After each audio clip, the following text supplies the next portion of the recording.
আল্লাহ নবী বলেন, তোমাদের ঘরগুলিকে তোমরা কবর বানাইও না, অর্থাৎ যে ঘরের মধ্যে কোরআনে কারীম তেলাওয়াত হয় না সেটা কবরের সমতুল্য। কবরের সম আগে আমাদের ঘর সমূহে যখন ছোট ছিলাম তখন দেখতাম ঘরে ঘরে কোরআন তেলাওয়াত হতো, ঠিক না? প্রত্যেকটা ঘরের জানালা দিয়া সকালবেলায় আওয়াজ আসতো, আউযু বিল্লাহি মিনাশ শাইতানির রাজিম, বিসমিল্লাহির রাহমানির রহিম। তেলাওয়াতের আওয়াজ ভেসে আসতো। আজ আর এই অবস্থা নাই। আজ ভদ্রলোকের বাড়ির সামনে দিয়ে হেঁটে যাবেন, সকালবেলা কিসের তেলাওয়াত? জনমের ঘুম ঘুমায়, পাইকারি দরে ঘুমায়, ফজরের নামাজ নাই। শহরের অবস্থা, অধিকাংশ বাড়িতে ফজরের নামাজ হয় না। ডিসেন্টিনার মাধ্যমে, আগে তো শুধু বাংলাদেশের ছবি, ডিসেন্টিনার মাধ্যমে সারা পৃথিবীর শয়তানি আর বদমাশি ঘরে বসে গেলা যায়। উপকারিতা এবং অপকারিতা দুটোই আছে। নিউজ দেখা যায়, সাথে সাথে আবার নিউজের সাথে আরো বাজে কিছু দেখা যায়। এগুলো দেখতে দেখতে রাত শেষ হয়ে আসে, ঘুমায় জনমের মতো, এক ঘুমে বেলা 9টা আর 10টা। কিসের ফজরের নামাজ আর কি এর কোরআন শরীফ তেলাওয়াত কর। এরপরে উঠলো 9টা-10টার সময়, উঠে তারপরে গানের মাস্টার এসে গেছে। তখন ইতিমধ্যেই গানের মাস্টার এসে গেছেন। কি দুর্ভাগ্যজনক সত্য কথা, ইংরেজি যে টিচার পড়ান, অঙ্ক যে টিচার করান, সপ্তাহে 3 ঘন্টা পড়াবেন, বেতন 2500 টাকা। আর প্রতিদিন সকালবেলা এসে যদি কোনো মুসলমান কোনো একজন মৌলভী সাহেব, হাফেজ সাহেবকে রাখেন কোরআন তেলাওয়াত করাবার জন্য, কোরআন পড়াবার জন্য সন্তানকে, প্রতিদিন আসতে হবে, প্রতিদিন 2 ঘন্টা পড়াতে হবে, আর মাসের শেষে বেতন 500 টাকা। কোরআনে কারীমের সাথে এই আচরণ। ও, আমি বেশি বলে ফেলেছি। যাদের অভিজ্ঞতা আছে তারা বলছেন 200 টাকা। এরপরে অঙ্ক ইংরেজি তো কাজে লাগে, ভালো কথা। তারপরে গানের মাস্টার আসছেন, তিনি শিখাবেন কি? রবীন্দ্রসঙ্গীতের প্যানপ্যানানি, যা শুনলে পরে কানে ময়লা জমে যেতে পারে, যে গান শুনলে জীবিত মানুষ মৃত্যু হয়ে যায়। নজরুলের কথা শেখানো হবে না, তাহলে সেটা হবে সাম্প্রদায়িকতা। গানের মাস্টারকে, নাচের মাস্টারকে 5,000 টাকা, 10,000 টাকা পর্যন্ত বেতন দেওয়া হয়। এ জাতির জন্য আল্লাহর রহমত কেমনে আসবে? কি কারণে আসবে? কোরআনের সাথে এই বেয়াদবি আমরা করেছি। ঘরগুলিকে, আজকে আমাদের ঘরগুলিকে আমরা কবরস্থানে পরিণত করে দিয়েছি। কোরআন তেলাওয়াত হচ্ছে। আমার বন্ধুগণ, কোরআন তেলাওয়াত করুন, বেশি বেশি তেলাওয়াত করুন, ঘরকে জীবিত করুন, সন্তানকে তেলাওয়াত করান, আপনি নিজেও তেলাওয়াত করুন। কোরআনে কারীম যারা তেলাওয়াত করবেন তাদের সম্পর্কে আল্লাহর নবী বলেন, মান ক্বারাআল কুরআনা ফাস্তাজহারাহু ফাহাল্লা হালালাহু ওয়া হারামা হারামাহু আদখালাহুল্লাহুল জান্নাহ। আল্লাহর নবী বলেন, যে ব্যক্তি কোরআন শরীফ তেলাওয়াত করবে এবং কোরআনের হালাল অনুযায়ী হালালকে মেনে চলবে, হারাম অনুযায়ী হারাম থেকে ফিরে থাকবে, এরকম কোরআনের উপরে যে তেলাওয়াত করবে আর আমল করবে, আল্লাহ রাব্বুল আলামিন কিয়ামতের দিন তাকে জান্নাতের ভিতরে প্রবেশ করাবেন। শুধু বেহেশতে যাবে না, ওয়া শাফাহু ফি আশরাতিন মিন আহলি বাইতিহি কুল্লুহুম কাদ ওয়াজাবাত লাহুন নার। নবীজি বলেন, এই কোরআনে কারীমের বরকতে কিয়ামতের দিন ওই ব্যক্তি তার রক্ত সম্পর্কিত 10 জন আত্মীয়ের ব্যাপারে সুপারিশ করার জন্য তৌফিক পাবে আল্লাহর দরবারে। এমন 10 ব্যক্তি, সেই 10 ব্যক্তির জন্য হিসাবের পরে জাহান্নাম ওয়াজিব হয়ে গিয়েছিল। এমন 10 ব্যক্তি সম্পর্কে কোরআনের তেলাওয়াতকারী আর আমলকারী আল্লাহর দরবারে সুপারিশ করার জন্য পারমিশন পাবেন। এমন নিয়ামত, সেই নিয়ামত থেকে আমরা বঞ্চিত হয়ে যাচ্ছি। আমি বলি না যে আপনারা কলেজ ইউনিভার্সিটিতে ছেলেদের পড়তে দিবেন না, আমি তা বলি না। তারা কলেজ ইউনিভার্সিটিতে বিলক্ষণ পড়াশোনা করুক, কিন্তু তাদেরকে কোরআন শরীফ শিখান। লক্ষ লক্ষ টাকা খরচ করলেন ছেলের পেছনে, কিন্তু কোরআন শিখালেন না। আপনি মরে গেলে আপনার জানাজাটা পড়বে, এই তৌফিকও সে পেল। জানাজার ইমামতি তো দূরের কথা, জানাজার নিয়ত জানে না, প্রাক পবিত্রতা জানে না। বাপ মরে গেছে, সে তখন ছিল মার্কেটে, শুনলো বাপ মরছে, তাড়াতাড়ি জানাজায় শরীক হতে হবে। প্যান্টও পাক নাই, যেহেতু পেশাবের যখন বেগ এসেছিল দেওয়ালের পাশে দাঁড়াইয়া কাম সারছে, দোয়া মোছার কাম নাই, মাথায় টুপি নাই, নাক মোছা রুমাল ছিল পকেটে, রুমালটা মাথায় দিয়া দাঁড়ায় গেল, আল্লাহু আকবার, বাপের কপালে যা আছে তাই হোক।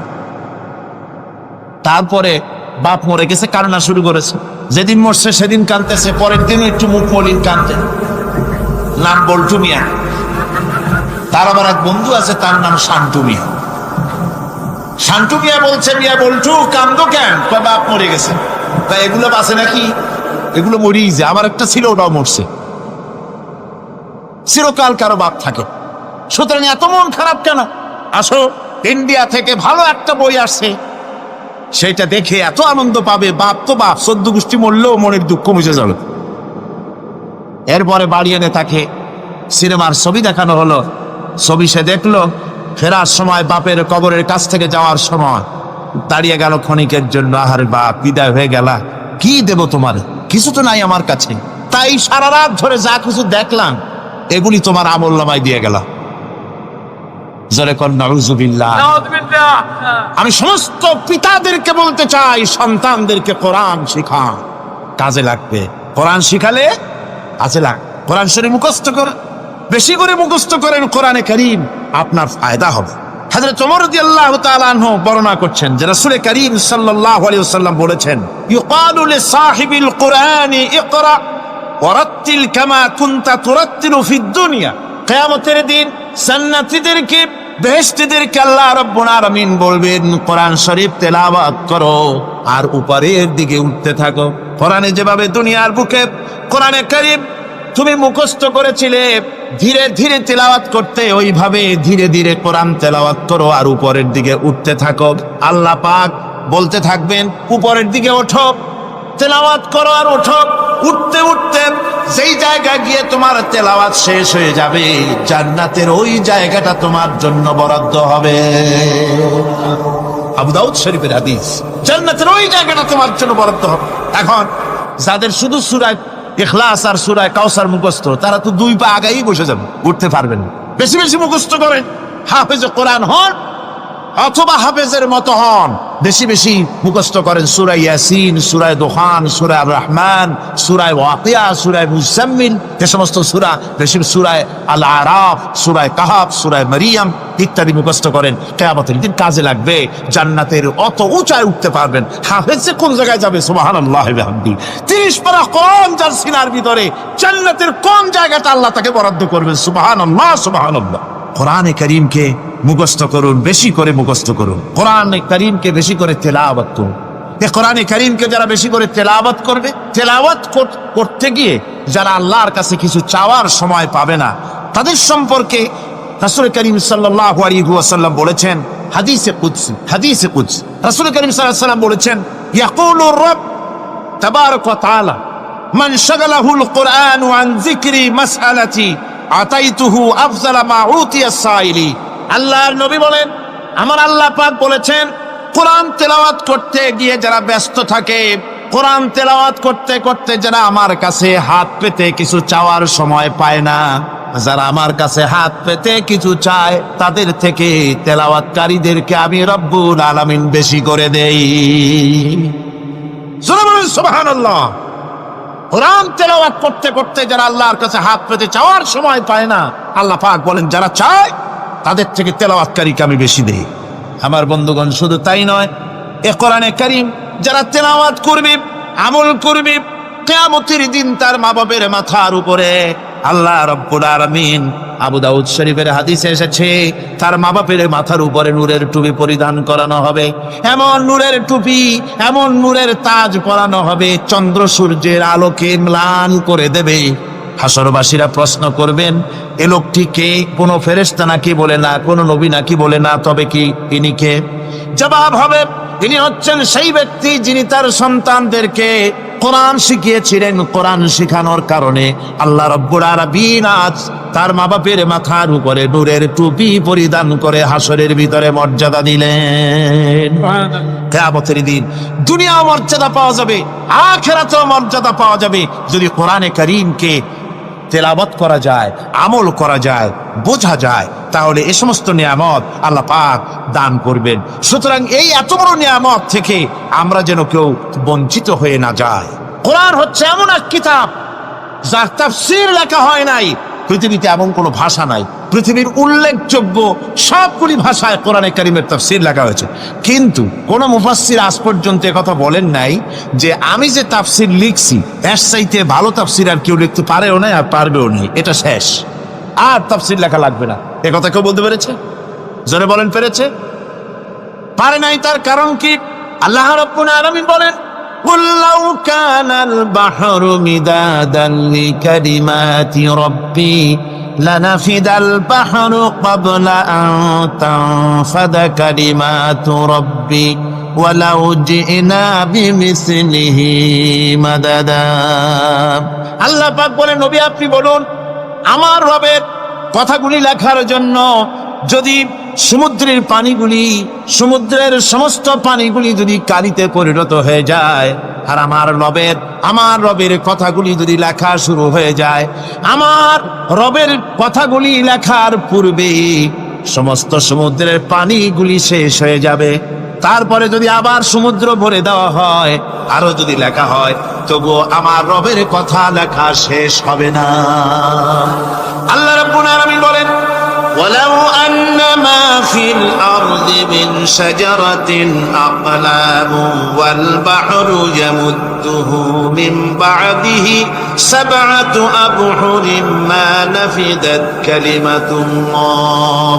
আল্লাহ রাব্বুল আলামিন বলেন, মা নাফিদাত কালিমাতুল্লাহ, আল্লাহ পাক বলেন 7টা সমুদ্রের পানি যদি একত্রিত করা হয়, 7টা সমুদ্রের পানি যদি এক জায়গায় করা হয়, এই পানিগুলি যদি কালিতে পরিণত হয়ে যায়, আর পৃথিবীর সমস্ত গাছগুলি যদি কলমে পরিণত হয়ে যায়, ওই গাছগুলি দিয়ে যদি ওই পানির কালি দিয়ে আমার প্রভুর কথা, আল্লাহ রাব্বুল আলামিনের কোরআনের কথা যদি লেখা শুরু হয়ে যায়, লিখতে লিখতে সমস্ত পানিগুলি, গাছগুলি শেষ হয়ে যাবে, আল্লাহ পাকের কালামের ব্যাখ্যা লেখা শেষ হবে না। মা নাফিদাত কালিমাতুল্লাহ, আল্লাহর কথা লেখা শেষ হবে না। এত বড় বিরাট আজিম কিতাব আল্লাহ পাক আমাদেরকে দান করেছেন, সুবহানাল্লাহ করেন। এই কিতাবের এত বড় গুরুভার আল্লাহ রাব্বুল আলামিন বলেছেন, লাউ আনজালনা হাযাল কুরআনা আলা জাবালিন লারাআইতাহু খাশিআন মুতাসাদ্দিআন মিন খাশিয়াতিল্লাহ। আমি যদি এই কোরআনকে পর্বতের উপরে নাযিল করতাম, তাহলে তুমি দেখতে পেতে আমার ভয় ভীত সন্ত্রস্ত হয়ে পাহাড়গুলো চূর্ণ বিচূর্ণ হয়ে যেত। এত বড় আযীম কিতাব আমি তোমাদেরকে দান করেছি, যার গুরুভার বহন করতে কেউ রাজি হয়নি, পাহাড় পর্বত কেউ রাজি হয়নি, মানুষ রাজি হয়েছে। এই মানুষের উপরে আমি এটা অবতীর্ণ করেছি, গোটা বিশ্ববাসীর সামনে এই কিতাব আমি দিয়েছি তোমাদেরকে, এর দ্বারা হেদায়েত তোমরা গ্রহণ করবে। কিয়ামতের দিন আল্লাহর এই বিরাট নিয়ামত আমাদেরকে দান করলেন, আমরা এই নিয়ামতের নাশকর করেছি, অর্থাৎ এই কোরআনকে আমরা ব্যবহার করেছি সঠিকভাবে করি নাই, বেঠিকভাবে করেছি। প্রথম দিন দ্বিতীয় দিন আমি বলেছি কোরআন শরীফকে শুধু তাবিজ তোমারের জন্য, শুধু সওয়াবের জন্য তেলাওয়াত করেছি, আসলে শুধু সওয়াবের জন্য তো আসেনি। কোরআন বুঝতে হবে, আমল করতে হবে, তবে না শান্তি পাবো। আপনি যদি কোরআন হচ্ছে মানুষের জীবন সমস্যার সমাধানের গ্রন্থ, ওষুধ খেলে রোগ ভালো হয়। ওষুধ খেলে কি হয়? কেউ যদি সকাল বেলায় তসবিহ হাতে নিয়ে 500 বার পড়ে ওষুধ ওষুধ ওষুধ 500 বার পড়লে রোগ কি ভালো হবে?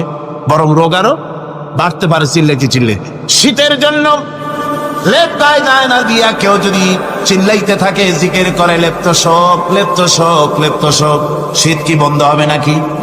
পানির পিপাসায় ছটফট করে মানুষ যদি চিল্লায় পানি পানি পানি পানি পানি, পানির পিপাসা আরো বাড়বে। তাহলে কি বোঝা গেল?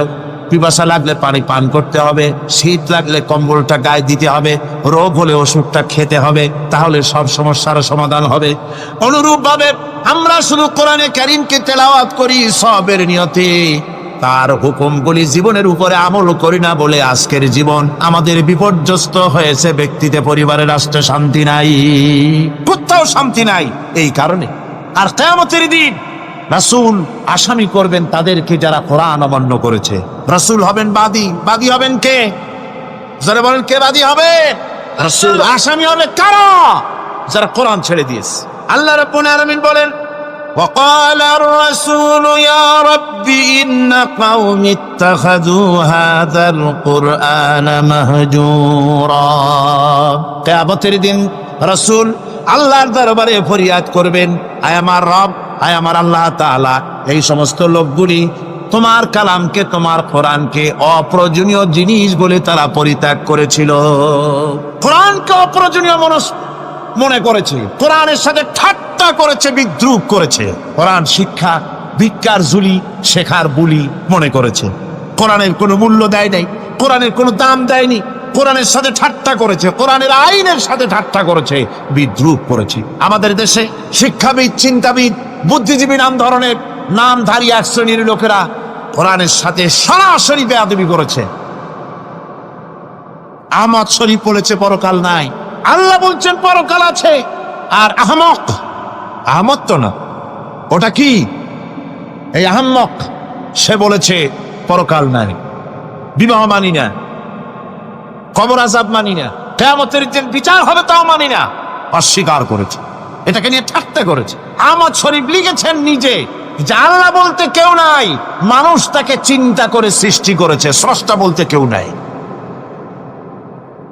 তারপরে আর একটা মেয়ে লোক, আমি ওটার নাম নিতে ঘৃণা বোধ করি, এটি হচ্ছে চরম ধর্মদ্রোহী, রাষ্ট্রদ্রোহী, নাস্তিক, জাহান্নামের কীট, ডাস্টবিনের আবর্জনা। এই মেয়ে লোকটি বলেছে, তার বইতে লিখেছে, বেহেশত হচ্ছে এক অসভ্য উদ্যান। কোরআন শরীফে আল্লাহ পাক বলেছেন, আমলে সালেহ যারা করবে, নবীরা, ওলিরা, সিদ্দিকিন, শুহাদা সব যাবে জান্নাতে। আর সেই জান্নাতকে এই খাবিসা, এই নিকৃষ্ট ধর্মদ্রোহী, রাষ্ট্রদ্রোহী মহিলা, এই সে বলেছে বেহেশত হচ্ছে এক অসভ্য উদ্যান। পৃথিবীর অতৃপ্ত বহুগামী পুরুষেরা তাদের থাকার জায়গা হবে ওই বেহেশতের মধ্যে। জোরে কর নাউজুবিল্লাহ। এই মেয়ে লোকটি সমগ্র নারী জাতির কলঙ্ক। ভারত, বাংলাদেশের শ্রেষ্ঠ শত্রু ভারত, এই শয়তানকে পয়সা দিয়া পুষতেছে। কলকাতায় দাওয়াত দিয়ে আনন্দ পুরস্কার দিয়েছে। সে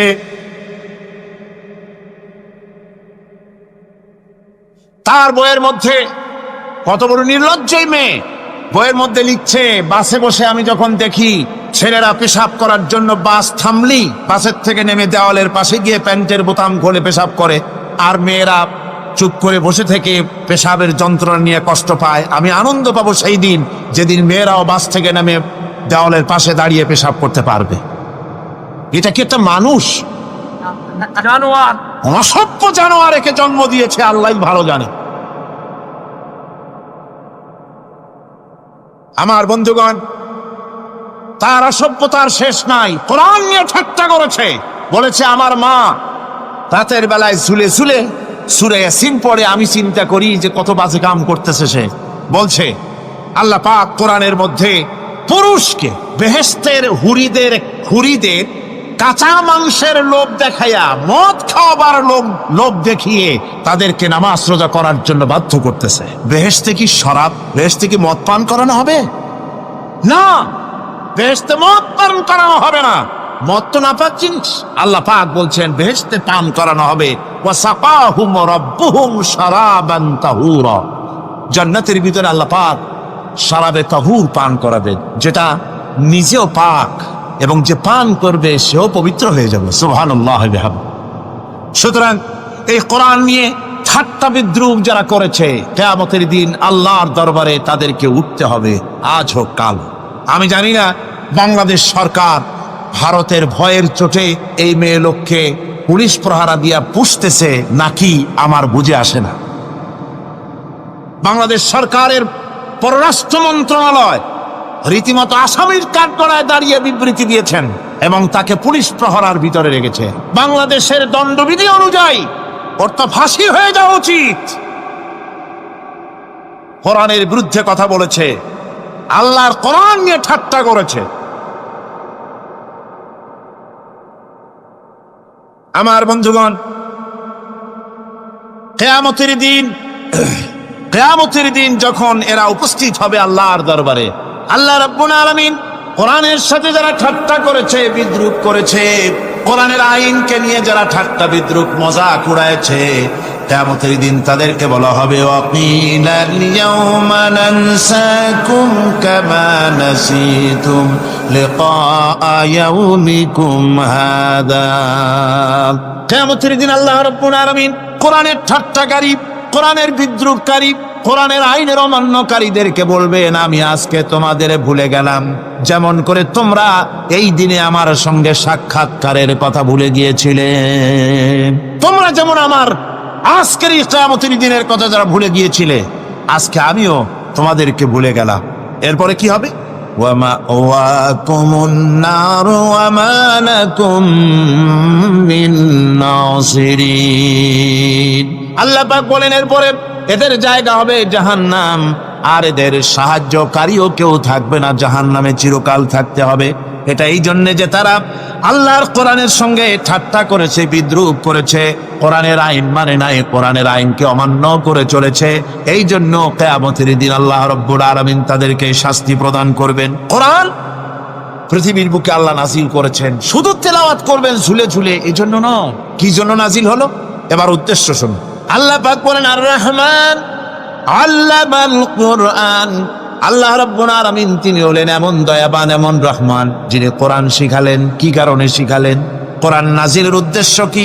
আল্লাহ পাক বলেন ইন্না আনজালনা ইলাইকাল কিতাবা বিল হাক্কি লিতাহকুমা বাইনান নাসি বিমা আরাকাল্লাহ।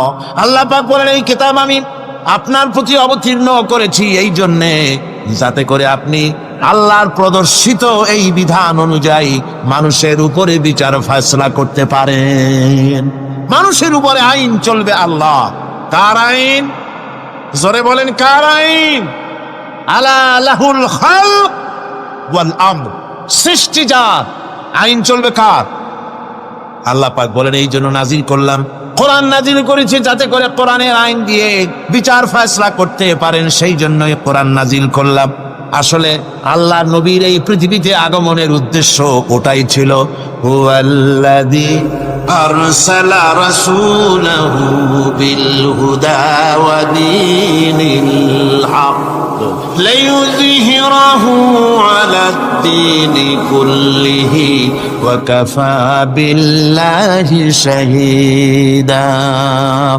আল্লাহ রাব্বুল আলামিন বলেন আমি আমার রাসূলকে দ্বীনে হক, সত্যের বিধান সহকারে দুনিয়ায় প্রেরণ করেছি।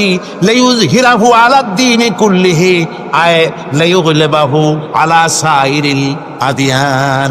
সমস্ত আদিয়ানে বাতিলের উপরে আমার দিনকে বিজয়ী করে দেওয়ার জন্য আমি রাসূলের কাছে কিতাব সহকারে তাকে অবতীর্ণ করেছি। এ দায়িত্ব শুধু মুহাম্মদ সাল্লাল্লাহু আলাইহি ওয়াসাল্লামের ছিল না, দুনিয়ার উপরে আল্লাহর দিন কায়েম করা, আল্লাহর বিধান অনুযায়ী মানুষের বিচার ফয়সালার দায়িত্ব শুধু মুহাম্মদ সাল্লাল্লাহু আলাইহি ওয়াসাল্লামের ছিল না, সমস্ত নবীদের ছিল। কাদের ছিল? সব নবীদের ছিল। ফাবাসাল্লাহু নাবিয়্যিনা মুবাশশিরিনা মুনযিরিন ওয়া আনজালা মা'আহুমুল কিতাবা বিল হাক্কি লিয়াহকুমা বাইনান নাস।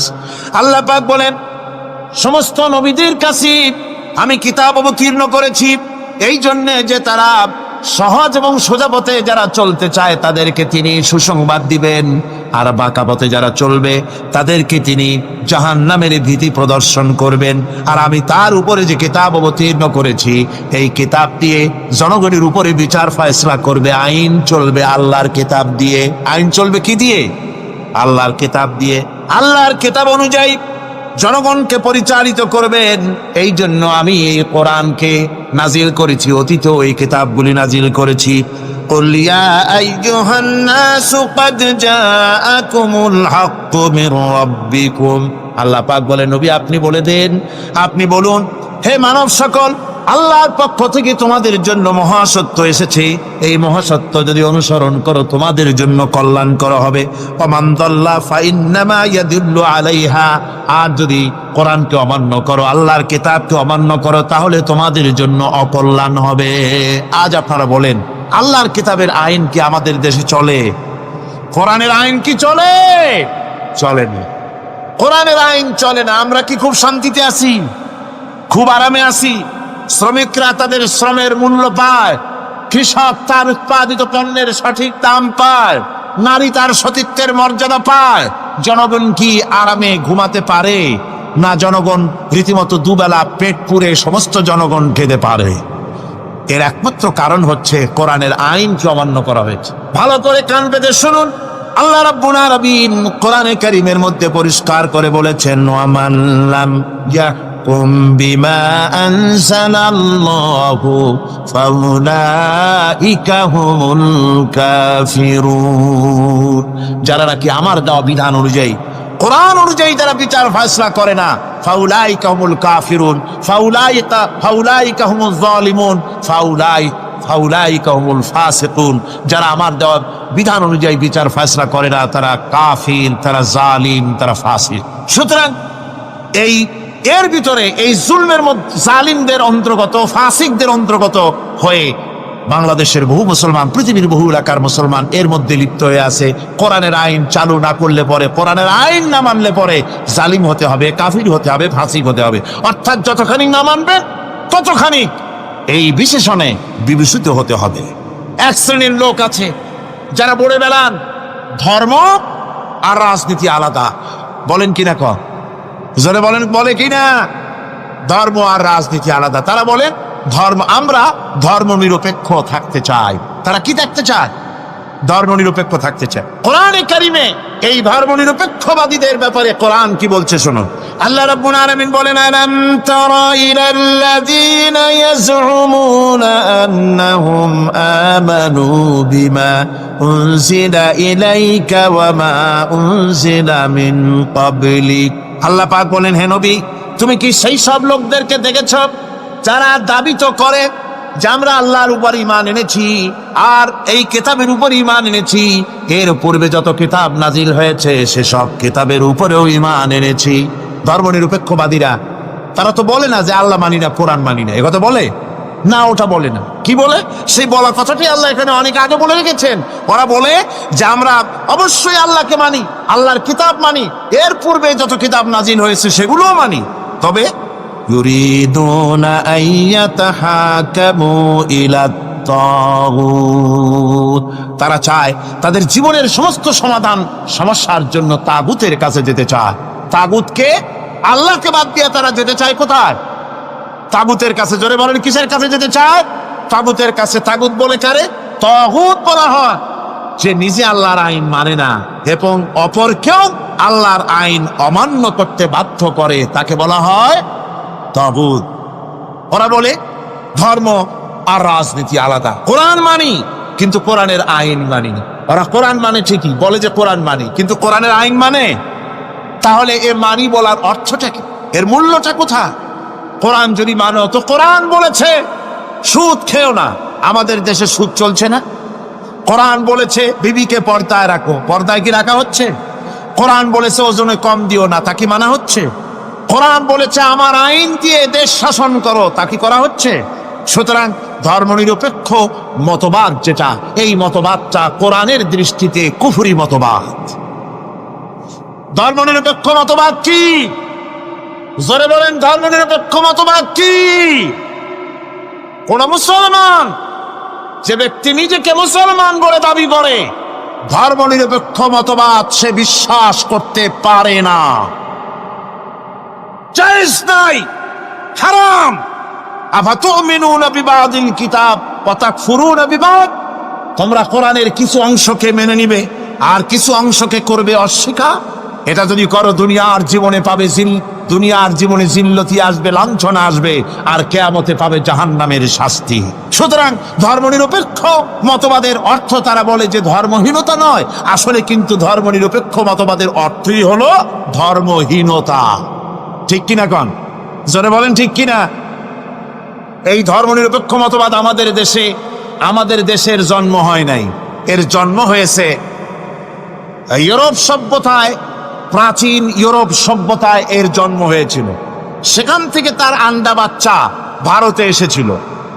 ভারত থেকে এই আন্ডা বাচ্চার কিছু অংশ 1972 সালে তদানীন্তন সরকারের মাথার উপরে ভারত চাপিয়ে দিয়েছিল। সেই ধর্মনিরপেক্ষ মতবাদ 1972 সনের সংবিধানে লেখা হলো, কিন্তু 1982 সনে যখন সংবিধান আবার অ্যামেন্ডমেন্ট করা হলো, তখন ধর্মনিরপেক্ষতার কপালে ঝাঁটা মেরে বিদায় করা হয়েছে। বাংলাদেশে ধর্মনিরপেক্ষ মতবাদ চলতে পারে না। ধর্মনিরপেক্ষ মতবাদের কথা আমাদের দেশে তারাই বলে যারা 72 সনে ক্ষমতায় ছিলেন। তারা ধর্মের সাথে কি ব্যবহার করেছেন আমরা ভুলে যাই নাই, আপনারা ভুলে গেছেন। 1972 সনে দেশের সমস্ত বিশ্ববিদ্যালয়ের মনোগ্রাম থেকে ইকরা বিস্মি রাব্বিকাল্লাযী খালাক রাব্বি জিদনি ইলমা কোরআনে কারীমের আয়াতকে বিদায় করে দেওয়া হয়েছিল। শাসনতন্ত্রের শিরোনামে বিসমিল্লাহকে গ্রহণ করা হয় নাই। শুধু তাই নয়, কোরআনে কারীম যেখানে তেলাওয়াত করা হয় তখনকার সময় রেডিওতে, টেলিভিশনে, ওই 72 থেকে 3 বছর, এবং এখনো সেই দলটি মিটিং করতে গিয়ে, কোনো জায়গায় কিছু করতে গিয়ে আগে কোরআন শরীফ, তারপরে গীতা, তারপরে বাইবেল, এগুলি হচ্ছে মুনাফিকের লক্ষণ। কিসের লক্ষণ? যেখানে যেই টেবিলে, যেই মঞ্চে কোরআন তেলাওয়াত হয়, বাইবেল গীতা পড়া হারাম, পড়া হতে পারে না। কোরআনের চাইতে শ্রেষ্ঠ কিতাব আল্লাহর দুনিয়া আছে? সমস্ত কিতাবকে রাত করেছে কোরআন। হযরত ওমর রাদিয়াল্লাহু তাআলা রাসূল করিম সাল্লাল্লাহু আলাইহি ওয়াসাল্লামের কাছে গিয়ে তাওরাতের একটা পাতা পড়তেছি। হযরত আবু বকর রাদিয়াল্লাহু তাআলা সেখানে চলে এলেন। এসে দেখেন রাসূল করিম সাল্লাল্লাহু আলাইহি ওয়াসাল্লামের চেহারা মোবারক লাল হয়ে গিয়েছে গুসায়। হযরত আবু বকর বললেন, ওমর, তুই যদি এর থেকে মরে যেতিস, তুই যদি এর থেকে মরে যেতিস, তুই যদি এর থেকে মরে যেতি। 3 বার বললেন। হযরত ওমর শিউরে উঠলেন, হতচকিত হয়ে উঠলেন। আবু বকর আমাকে মরার কথা বলছেন কেন? তিনি তাকিয়ে দেখেন রাসূল করিম সাল্লাল্লাহু আলাইহি ওয়াসাল্লামের চেহারা মোবারক গোসায় লাল হয়ে। হযরত ওমর বলছেন, ইয়া রাসূলুল্লাহ, আমার এবং আমার পিতা মাতার জীবন আপনার কদম মোবারকে উৎসর্গ হয়ে যা। আমি অপরাধ করেছি, কি অন্যায় করেছি হুজুর আমাকে? হুজুর বলছেন, ওমর, তুমি যে তাওরাতের পাতা আমার সামনে পড়তেছ, এই তাওরাত যার উপরে নাজিল হয়েছিল, সেই মুসা আলাইহিস সালাম যদি আজকে বেঁচে থাকতেন, তাহলে আমার উম্মতের ভিতরে শামিল হয়ে যাওয়া তার জন্য ফরজ হয়ে যেত। অতীতের সমস্ত কিতাবকে রদ করা হয়েছে, সমস্ত শরিয়াতকে বন্ধ করা হয়েছে। সুতরাং কোন মুসলমানের প্ল্যাটফর্মে যেখানে কোরআন তেলাওয়াত হয়, বেদ, বাইবেল, গীতা পড়া হারাম সেখানে। এই মুনাফিকরা তাও করে থাকে। আমার মুসলমান ভাইয়েরা, নজরুল ইসলাম কলেজের ইসলাম শব্দ বাদ দিয়ে নজরুল কলেজ করা হয়েছিল। সলিমুল্লাহ মুসলিম হলের মুসলিম শব্দ বাদ দিয়ে শুধু সলিমুল্লাহ হল করা হয়েছিল। তার মানে ধর্ম এদের কলিজায় আগুন জ্বালিয়ে দেয়। ইসলামের নাম বরদাস্ত হয় না, কোরআনের নাম বরদাস্ত হয়। আর বরদাস্ত হয়নি বলেই আল্লাহ পাক তার ইন্তেকাম নিয়েছে। আমার বক্তব্য হচ্ছে, কোরআনে কারীম পৃথিবীতে এসেছে শাসন করতে দুনিয়াকে। তার মধ্যে রয়েছে রাজনীতি, অর্থনীতি, সব।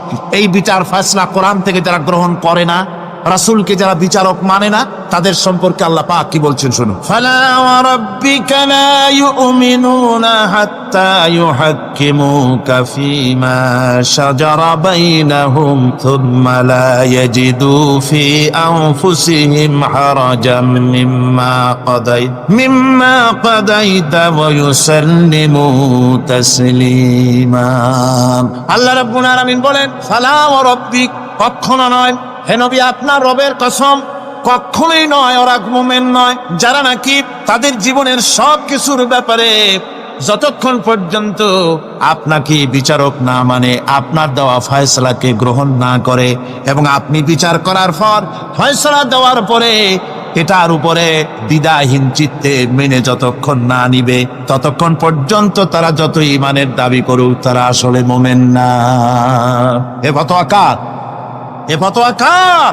আল্লাহ রাব্বুল আলামিনের ফতোয়া। কখনো মুমিন হতে পারবে না যারা রাসূলুল্লাহকে ফয়সালাকারী হিসেবে গ্রহণ না করবে, কোরআনকে সংবিধানের উৎস হিসেবে গ্রহণ না করবে। কোরআন এসেছে আইনের কিতাব হিসেবে পৃথিবীর মানুষকে পরিচালিত করার জন্য। আজ এই কোরআনের আইন যারা মানে সেখানে শান্তি পায়, কোরআন যেখানে মানে না সেখানে শান্তি হয়। আল্লাহ পাক পরিষ্কার বলেছেন, কোরআনের আইন মেনে চলো। আর যারা এই কোরআনকে অমান্য করবে তাদের শাস্তি কি হবে? আল্লাহ পাক বলেন, আল্লাযীনা কাযযাবু বিল কিতাবি ওয়া বিমা আরসালনা বিহি রুসুলানা ফাসাউফা ইয়ামালুন। আল্লাহ পাক বলেন, আমি যে কিতাব নাজিল করেছি, এই কিতাবকে যারা মিথ্যা মনে করে, কিতাবকে যারা অস্বীকার করে, কোরআনের আইন যারা মানে না, আমি যে রসুলের উপরে যা নাজিল করেছি সেগুলির উপরে যারা ঈমান আনে না, এগুলিকে যারা মানে না, তাদের জন্য এর পরিণতি তারা খুব শীঘ্রই টের পাবে। খুব শীঘ্রই তাদেরকে পরিণতি দেওয়া হবে। কিয়ামতের দিন তাদেরকে আল্লাহ রব্বুল আলামিন জাহান্নামে প্রবেশ করাবেন। কোরআনের অবমাননাকারীদের জায়গা কোথায় হবে? কোথায় হবে তাদের জায়গা? জাহান্নামের ভিতরে হবে। সুতরাং আমরা কোথায় যেতে চাই? জাহান্নামে না জান্নাতে? বেহেশতে যদি যেতে চাই, দুনিয়ায় যদি শান্তি চাই এবং আখিরাতে যদি মুক্তি পেতে চাই, তাহলে আমাদেরকে কোরআনের আইনকে মানতে হবে। কিসের আইন মানা লাগবে? কোরআনের আইন মানতে হবে। কোরআনে কারীমের নাজিল হলো, আল্লাহ পাক যে কোরআন আমাদের শিখালেন, আর রহমান আল্লামাল কোরআন, যে কোরআন তিনি আমাদের শিখালেন। এই কোরআন নাজিলের পদ্ধতি ছিল মদিনা এবং মক্কা। রাসূলের মক্কি জিন্দেগিতে কিছু নাজিল হয়েছে, আর মদনী জিন্দেগিতে নাজিল হয়েছে কিছু। মক্কা শরীফে যেগুলি নাজিল হয়েছে সে সূরাগুলো ছিল তাওহীদ, রিসালাত এবং আখিরাতের উপরে নির্ভর করে। আর মদনী সূরা যেগুলি ছিল সেগুলি ফৌজদারি দণ্ডবিধি, উত্তরাধিকারী আইন, তারপরে যাকাত, অসর, যুদ্ধ, সন্ধি, বন্দি, এরপরে রয়েছে স্বরাষ্ট্রনীতি, পররাষ্ট্রনীতি, অর্থনীতি, জীবন পরিচালনার সমস্ত বিধি আর ব্যবস্থা মদনী জিন্দেগির সূরাগুলিতে, অবতীর্ণ সূরাগুলিতে আল্লাহ রাব্বুল আলামিন নাজিল করেছে। কোরআন শরীফ মানুষের সকল সমস্যার সমাধান দিয়েছে। এখানে আমি এখন তার কিছু নমুনা পেশ করছি আপনাদের সামনে, আপনাদের বোঝার জন্য যে কোরআন। অনেকে বলে যে কোরআনের তাফসীরের ভেতরে রাজনীতির আলোচনা হয়। রাজনীতি সেইটুক করি যেটুকুন আল্লাহ কোরআনে করেছেন। জোরে কোন আলহামদুলিল্লাহ। এর থেকে বাড়াই কিছু বলি নাকি? না। কোরআন যেটুকুন করেছে, রাসূলুল্লাহ যেটুকুন করেছে, একজন মুসলমান হিসাবে তা করা আপনার আমার জন্য কি সুন্নত? নফল। ওইটা করা কি তোর এখন? এটা করা আমাদের জন্য ফরজ। সেই জন্য আমি কিছু নমুনা পেশ করছি আপনাদের সামনে, বুঝতে পারবেন যে কোরআন শুধু নামাজের কথা নিয়ে আসে নাই। কোরআনের মধ্যে আয়াত সংখ্যা কত? ৬,৬৬৬। এটা ঠিক না, কিছু কম আছে। ৬,০০০ ভালো করে গুনে দেখা দরকার। তো এই যে আয়াতে কারিমা যেগুলি রয়েছে, এর মধ্যে মাত্র ৫০০ আয়াত হচ্ছে হুকমে শরঈ। ভালো করে শোনো, ৫০০ আয়াত আদেশ এবং নিষেধ জাতীয়। এটা করো, ওটা করো না, এটা হালাল, ওটা হালাল। এ হলো ৫০০। তো এই যদি ৫০০ হয়, তাহলে বাকি ৬,০০০ কি? বাকি ৬,০০০ ইতিহাস, দর্শন, বিজ্ঞান, রাজনীতি, অর্থনীতি, সমাজনীতি, উত্তরাধিকারী আইন, পররাষ্ট্রনীতি, স্বরাষ্ট্রনীতি, মানুষের জীবনে যা দরকার, ইহকাল, পরকাল, কবর, হাসর, মিজান, সিরাত, জান্নাত, জাহান্নাম, এসব কিছু আল্লাহ পাক বাকি হাজার হাজার আয়াতের মধ্যে বলেছেন। তো ৫০০ আয়াতের পরিচিতি আমাদের জানা আছে, নামাজ, রোজা, হজ, যাকাত, হালাল, বৈধ, অবৈধ ইত্যাদি সম্পর্কে। কিন্তু বাকি আয়াতগুলিতে আমাদের জীবন পরিচালনার ব্যাপারে আল্লাহ পাকের কথা শুনুন। কিভাবে এ কথাগুলি আল্লাহ পাক আমাদের বলছেন। বিচার পদ্ধতি সম্পর্কে শুনুন। কোরআন যে বিচার পদ্ধতি আমাদেরকে দিয়েছেন, নিরঙ্কুশ ন্যায় বিচারের কথা কোরআন বলেছে। কোরআন বলেছে বিচার হতে হবে কি ধরনের? ওয়াইদা হাকামতুম বাইনান নাসি আন তাহকুমু বিল আদল। কোরআন শরীফ বলেছে তোমরা যখন লোকদের মাঝে বিচার ফয়সালা করবে, তখন অবশ্যই সুবিচার করবে, জাস্টিস, ন্যায় বিচার করবে। এই ন্যায় বিচার করতে গিয়ে তোমার সামনে যদি বিজাতীয় কোনো লোক আসামি হয়ে দাঁড়ায়, অমুসলিম, তখন বিচারটা কিভাবে করবে? কোরআনে কারীম বলছে, ওয়ালা ইয়াজরিমান্নাকুম শানাআনু কওমিন আলা আল্লা তা'দিলু। কোন বিশেষ শ্রেণীর বিচার কাজ করতে গিয়ে কোনো বিশেষ শ্রেণী বা জাতির বিচার কার্য পরিচালনা করতে গিয়ে তাদের প্রতি বিদ্বেষ যেন তুমি যেন জুলুম করে না বসো, তখন যেন তুমি ইনসাফ করতে পারো, তাদের উপরে জুলুম করবে না। সে যদি তোমার জাতের লোক না হয়, বিচার করতেছে তুমি বিচারক হিসাবে সঠিক বিচার করবে, বিচারের মানদণ্ডকে কখনো খেলাধুলা করবে না, ভালো সুবিচার করবে। এটা হচ্ছে কোরআনে কারীমের কথা।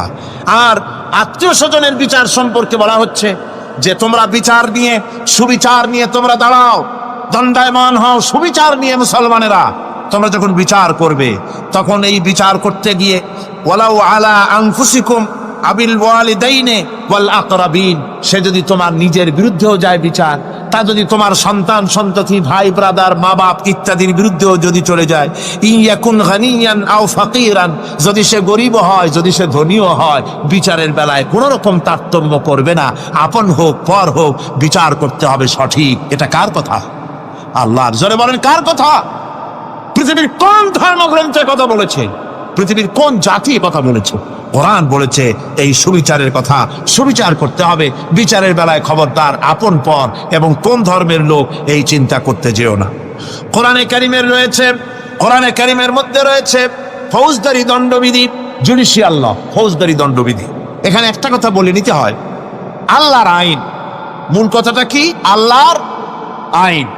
আল্লাহর আইনের কথা শোনা মাত্রই এক শ্রেণীর লোকেরা মনে করে আল্লাহর আইন মানেই হলো হাত কাটা, আল্লাহর আইনের অর্থই হলো গলা কাটা, আল্লাহর আইনের অর্থই হলো দৌড়া মারা। এটা একটা বাজে কথা। আল্লাহ পাকের আল্লাহ কি এইরকম একটা বদমেজাজি দারোগার মতো আল্লাহ যে মানুষ পাইলেই খালি পিটাবে আর হাত কাটবে? একটা কথা হইল হাত কাটা গলা কাটা। এটা কখন সুবিচার প্রতিষ্ঠিত হয়ে যাবে, খাওয়া পড়ার গ্যারান্টি মিলবে, তারপরে যদি কেউ চুরি করে দৃষ্টান্তমূলক শাস্তি দাও হাত কেটে। এর আগে না, মদিনা মুনাওয়ারায় হযরত ওমর রাদিয়াল্লাহু তাআলা আনহুর সময় অনাবৃষ্টির কারণে দুর্ভিক্ষ দেখা দিয়েছিল। তখন হযরত ওমর জাস্টিসদেরকে, ম্যাজিস্ট্রেটদেরকে ডেকে পরিষ্কারভাবে এলান করে দিয়েছিল, এখন যদি কোনো চোর ধরা পড়ে, এই দুর্ভিক্ষ চলাকালীন কোনো চোর যদি ধরা পড়ে আর প্রমাণিত হয় পেটের জ্বালায় চুরি করেছে, খবরদার তার হাতকে তোমরা কাটবে না, খবরদার হাত কাটবে না। ইসলাম তো আগে পেটে দেয়। আগে কোথায় দেয়? পেটে, তারপরে দেয় পিঠে, আগে দেয় না। মানুষের খাওয়া পড়া শিক্ষা চিকিৎসা বাসস্থান সবটার গ্যারান্টি দেওয়া হয়। মদিনায় যখন এই গ্যারান্টি এসে গেল, চোরের হাত কাটা আইন মক্কায় নাজিল হয় নাই, নাজিল হয়েছে মদিনা মুনাওয়ারায় রাসূলের মদনী জিন্দেগিতে। কোন সময়? যখন রাসূলুল্লাহ প্রেসিডেন্ট। রাসূলুল্লাহ কি? যখন রাসূলুল্লাহ কি রাষ্ট্রপতি, সেই সময় মানুষ দরজা খুলে ঘুমাবার সুযোগ পেল, খাওয়া পড়া শিক্ষা চিকিৎসা বাসস্থানের গ্যারান্টি পেল। এই সময় আল্লাহ রাব্বুল আলামিন তিনি যখন দেখলেন ইসলামী সমাজ ব্যবস্থা কোরআনের আইনের মাধ্যমে মানুষ সব রকমের নিরাপত্তা লাভ করেছে, পেটের সমস্যার সমাধান হয়ে গেছে, তখন আল্লাহ আইন জারি করলেন, আস-সারিকু ওয়াস-সারিকাতু ফাকতাউ আইদিয়াহুমা। চোর পুরুষ হোক আর নারী হোক, উভয়ের হাত কেটে দাও। পুরুষ হোক আর নারী হোক, এখন উভয়ের হাত কেটে দাও। দৃষ্টান্তমূলক শাস্তি হোক, যাতে করে এই চুরি আর কেউ না করে। পেটে খাবার আছে, চাকরি আছে, ওষুধ আছে, শিক্ষা আছে, থাকার মতো জায়গা আছে, এখন চুরি করো কেন? তাহলে বোঝা যাবে এটা নেশায় পরিণত হয়েছে। কি হয়েছে? নেশা। তখন তো আর চোরকে বসায় সেলুট মারা আর যাবে না, এখন হাতটা কাটিয়া একটা শাস্তি দিয়ে দাও। আমাদের দেশে কিন্তু চোরের হাত কাটা আইনের ব্যাপারে কোনো চোরের আজ পর্যন্ত মিছিল করে না। বাংলাদেশের কোনো ছোট ছোট চোর, যেমন তাল চোর, বেল চোর, কচু চোর, ছাতি চোর, জুতা চোর, আরো যত ছোট ছোট চোর, এই সব চোরেরা কি কোনোদিন মিছিল করেছে যে চোরের হাত কাটা আইন মানি না, মানবো না? বলেছে কেউ? বলেন। কিন্তু এই আইনের বিরুদ্ধে সোচ্চার কারা? কোন চোরেরা? নিশ্চয়ই ছোট চোরেরা নেই, বড় চোর যারা তাল বেল চুরি করে না, বরং কলমের খোঁচা দিয়া সরকারের জনগণের লক্ষ কোটি কোটি টাকা পকেটস্থ করেন মেহেরবানি করে। ওই সব তারা মনে করেন যদি এই আইন চালু হয়ে যায় তাহলে তালচোর বেলচোরের তো কোনো ক্ষতি নাই, ইসলামী রাষ্ট্র চালু হলে পরে তো সকলের পেটে ভাত আসবে, ওই তাল বেল আর চুরি করা লাগবে না, তাদের তো সুবিধা। কিন্তু মুসিবতটা তো আমাদের হবে। বেশি খাইয়া খাইয়া জিব্বা পুরু হয়ে গেছে, এখন ওই বেশি খাইতে না পারলে বদভ্যাস চালু হয়ে যাবে। চুরি করতে যখন যাইবে তখন এই আইন তো বিসমিল্লাহ হবে আমাদের দিয়া। এই জন্য ওনারাই বিরোধিতা করেন চরমভাবে। আর ইসলামের সব আইনের সাথে বিরোধিতা করার জন্য বাংলাদেশে যতগুলি পত্রিকা বেরিয়েছে তার মধ্যে শীর্ষস্থানে রয়েছে ভারতের রায়ের টাকায় পরিচালিত নিকৃষ্ট আবর্জনা পত্রিকা আজকের কাগজ।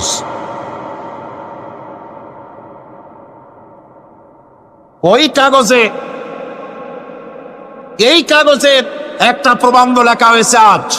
সেই প্রবন্ধে লেখা হয়েছে ধর্মভিত্তিক রাজনীতি এমনি এমনি নিষিদ্ধ করা যাবে না, সম্ভব হবে না, এটাকে একেবারে গোড়া থেকে উপড়ে ফেলে দিতে হবে। মাওবাড়ির আবদা ভারতের টাকা নিয়ে লাফালাফি করছে আজকে। তারা বাংলাদেশ থেকে ধর্মভিত্তিক রাজনীতি নিষিদ্ধ ঘোষণার জন্য পায়তারা চালাচ্ছে এই পত্রিকার মাধ্যমে। এই পত্রিকার একমাত্র কাজ গোটা জাতিসত্তাকে দ্বিধা বিভক্ত করা, ইসলামের বিরুদ্ধে ইয়াং জেনারেশনকে খেপিয়ে তোলার জন্য আদা পানি খেয়ে লেগেছে। ধর্মভিত্তিক রাজনীতি নিষিদ্ধ ঘোষণা করার জন্য আপ্রাণ প্রচেষ্টা চালাচ্ছে। সংসদে পর্যন্ত এই বক্তব্য উঠানো হয়েছে, তাই না? সংসদে উত্থাপিত হয়েছে ধর্মভিত্তিক রাজনীতি নিষিদ্ধ ঘোষণা করতে হবে। আমি বলেছি ধর্মভিত্তিক রাজনীতি নিষিদ্ধ ঘোষণা করে ফেলেছিল রাশিয়া। রাশিয়ার যেই পার্লামেন্টে বসে ধর্মভিত্তিক রাজনীতি নিষিদ্ধ ঘোষণা করা হয়েছিল, যে পার্লামেন্টের ঘোষণার বলে লক্ষ লক্ষ মুসলমানদেরকে জমা করা হয়েছে রাশিয়ায়, যে পার্লামেন্টের ঘোষণার বলে মসজিদ মাদ্রাসা ভেঙে চুরি একাকার করে দেওয়া হয়েছিল রাশিয়ায়, যে পার্লামেন্টে বসে আলেম ওলামা পীর দরবেশদেরকে হত্যা করার জন্য নির্দেশ দেওয়া হয়েছিল রাশিয়ার যে পার্লামেন্ট থেকে, সেই দেশ আজ আর আস্ত নাই, দেশটা টুকরা টুকরা হয়ে গিয়েছে।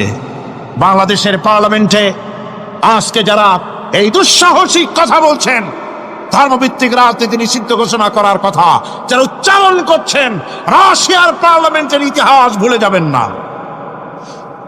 বাংলাদেশে 11.5 কোটি তৌহিদি জনতার তৌহিদি রক্ত, তৌহিদি চেতনা, সমস্ত শরীরে মাথায় আর রগ রেশায় টকবক করছে ইসলামী চেতনা, ইসলামের রক্ত।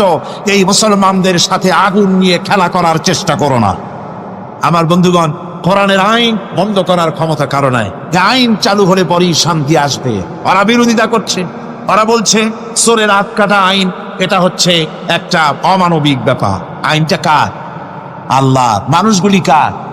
তা তোমারা তো দরদ কেন? মায়ের চাইতে মাসির দরদ বেশি, এটা কি খুব সুলক্ষণ? না, এটা দারুণ কুলক্ষণ।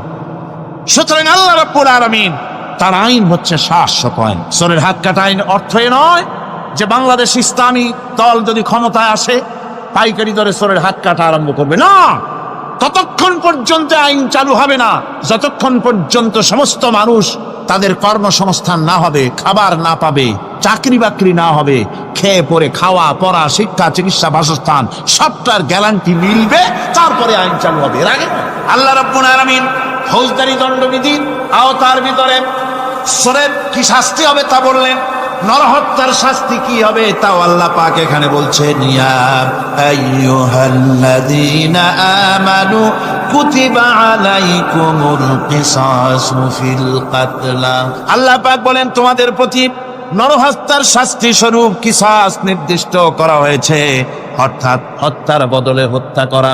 একজন মানুষ আর একজন মানুষকে হত্যা করেছে, কোরআনের আইন হচ্ছে ওকেও হত্যা কর। কি সুন্দর আইন, সুবহানাল্লাহ পড়েন। তাহলে কি হবে?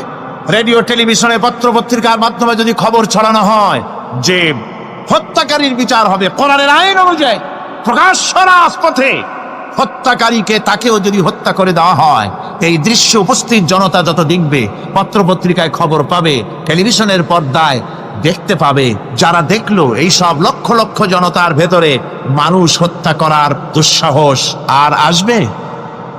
আল্লাহ পাক বলছেন এটা হচ্ছে মানুষের কিসাস, এর মধ্যে রয়েছে মানুষের জীবন।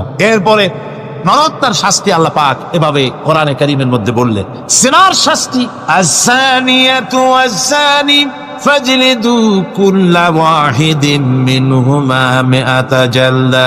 আল্লাহ রাব্বুল আলামিন বলেন, জিনাকারিনী পুরুষ, জিনাকারিনী নারী আর জিনাকারা পুরুষ, তাদের শাস্তি হচ্ছে উভয়কে 100 করে দৌড়া মারা, প্রাণদণ্ড দিয়ে দেওয়া। এই শাস্তি যদি হয়, জেনা বন্ধ হয়ে যাবে, বিবাহ সহজ হবে। ইসলামী রাষ্ট্র হলে পরে জেনা করা কঠিন হবে, বিবাহ করা সহজ হয়ে যাবে। এটা হচ্ছে কোরআনের আইনের সুন্দর বিধান। জেনার শাস্তি, চোরের শাস্তি, নরহত্যার শাস্তি জুডিশিয়াল লয়ের আওতায়, ফৌজদারি দণ্ডবিধির আওতায় এগুলি পড়ে। এগুলি সব কোরআন শরীফে আছে না নাই? আছে কিনা? তাহলে কি করে আপনি বলবেন আপনি ধর্ম নিরপেক্ষ? আপনি শুধু ধর্ম আপনার ব্যক্তিগত ব্যাপার আর রাজনীতি একটা আলাদা ব্যাপার। এবারে আল্লাহ রাব্বুল আলামিন মদ পান সম্পর্কে, যারা মদ পান করবে, জুয়া খেলবে যারা, তাদের সম্পর্কে মদ্যপায়ীদের ব্যাপারে আল্লাহ পাক বলছেন, ইন্নামাল খামরু ওয়াল মাইসিরু ওয়াল আনসাবু ওয়াল আজলামু রিজসুম মিন আমালিশ শাইতানি ফাজতানিবুহু। আল্লাহ পাক বলেন, নিঃসন্দেহে মদ, জুয়া এবং পাশা, এই সমস্ত খেলাকে, এই সমস্ত জিনিসকে নাপাক ঘোষণা করা হয়েছে। এগুলি সব হতেছে শয়তান কর্তৃক উদ্ভাবিত নোংরা কাজ। এগুলি শয়তানের কাজ। মদ আর জুয়া কার কাজ? জয় বলেন, কার কাজ? শয়তানের কাজ। সুতরাং ফাজতানিবুহু, এর থেকে তোমরা ফিরে থাকো। আল্লাহ বলছেন মদ এবং জুয়া মানুষকে আল্লাহর জিকির থেকে ফিরায় রাখে। ফাহাল আনতুম মুনতাহুন, এগুলি শোনার পরেও কি তোমরা এর থেকে ফিরে থাকবে না? এবার আল্লাহ রাব্বুল আলামিন ওজনে কম দেওয়া সম্পর্কে বলছেন। যারা ব্যবসায়ী, অনেক ব্যবসায়ী আছে, ব্যবসা করতে গিয়ে ধর্ম ব্যক্তিগত ব্যাপার, ব্যবসার মধ্যে ধর্ম নিতে চাই না। কয় যে ধর্ম দারুণ পবিত্র জিনিস, এত পবিত্র, শুধু মসজিদে থাকবে, শুধু মাদ্রাসায় থাকবে, আমার জীবনের বিস্তীর্ণ অঙ্গনে ধর্ম ঢুকতে পারবে না। তার মানে ভাবখানা এই, আল্লাহ এবং রসুলকে বলে দেওয়া হচ্ছে, হে আল্লাহ, হে রসুল, তোমাদের উপরে 144 জারি করে দিলাম, শুধু মসজিদে আর খানকায় থাকো, মাদ্রাসায় থাকো, আমাদের জীবনের বিস্তীর্ণ অঙ্গনে তোমাদের কোনো প্রবেশের অধিকার নাই। জোরে কর নাউজুবিল্লাহ। আল্লাহ পাক মানুষের জীবনের সকল ক্ষেত্রে আইন চলবে আল্লাহ। ইনিল হুকমু ইল্লা লিল্লাহ, আইন চলবে কার? আল্লাহ রাব্বুল আলামিন বলেন, ওজনে কম দিও না। ওয়াউফুল কাইলা ইযা কিলতুম ওয়াজনু বিল কিসতাসিল মুস্তাকিম। মেপে যখন কোনো জিনিস দিবে, পরিমাপে কম দিবে না। ওজন করে যখন দিবে, ওজনেও কম দিবে না। আল্লাহ পাক কোরআনে কারীমের মধ্যে সুন্দর করে সব কথা বলে দিলেন। ওজনে কম করো না, পরিমাপে কম করো না, সঠিকভাবে এটাকে দিও। এতিমের মাল সম্পর্কে কোরআন বলছে, ওয়ালা তাকরাবু মালাল ইয়াতীমি ইল্লা বিল্লাতী হিয়া আহসান। এতিমের মাল ভক্ষণ করা তো দূরের কথা, এর নিকটবর্তী হয় না। তবে হ্যাঁ, এতিম বয়সপ্রাপ্ত হওয়া পর্যন্ত যদি আমানত রাখো, সেটা ভিন্ন কথা, কিন্তু এতিমের মালকে ভক্ষণ করো না অবৈধভাবে। এতিমের মালের সুরক্ষার জন্য আল্লাহ পাক বলে দিলেন। অশ্লীলতা সম্পর্কে, আজকে সমাজে অশ্লীলতা চলছে, বেহায়ামি, নগ্নতা চলছে, এ সম্পর্কে আল্লাহ পাক বলছেন, কুল ইন্নামা হারামা রাব্বিয়াল ফাওয়াহিশা মা যাহারা মিনহা ওয়া মা বাতান।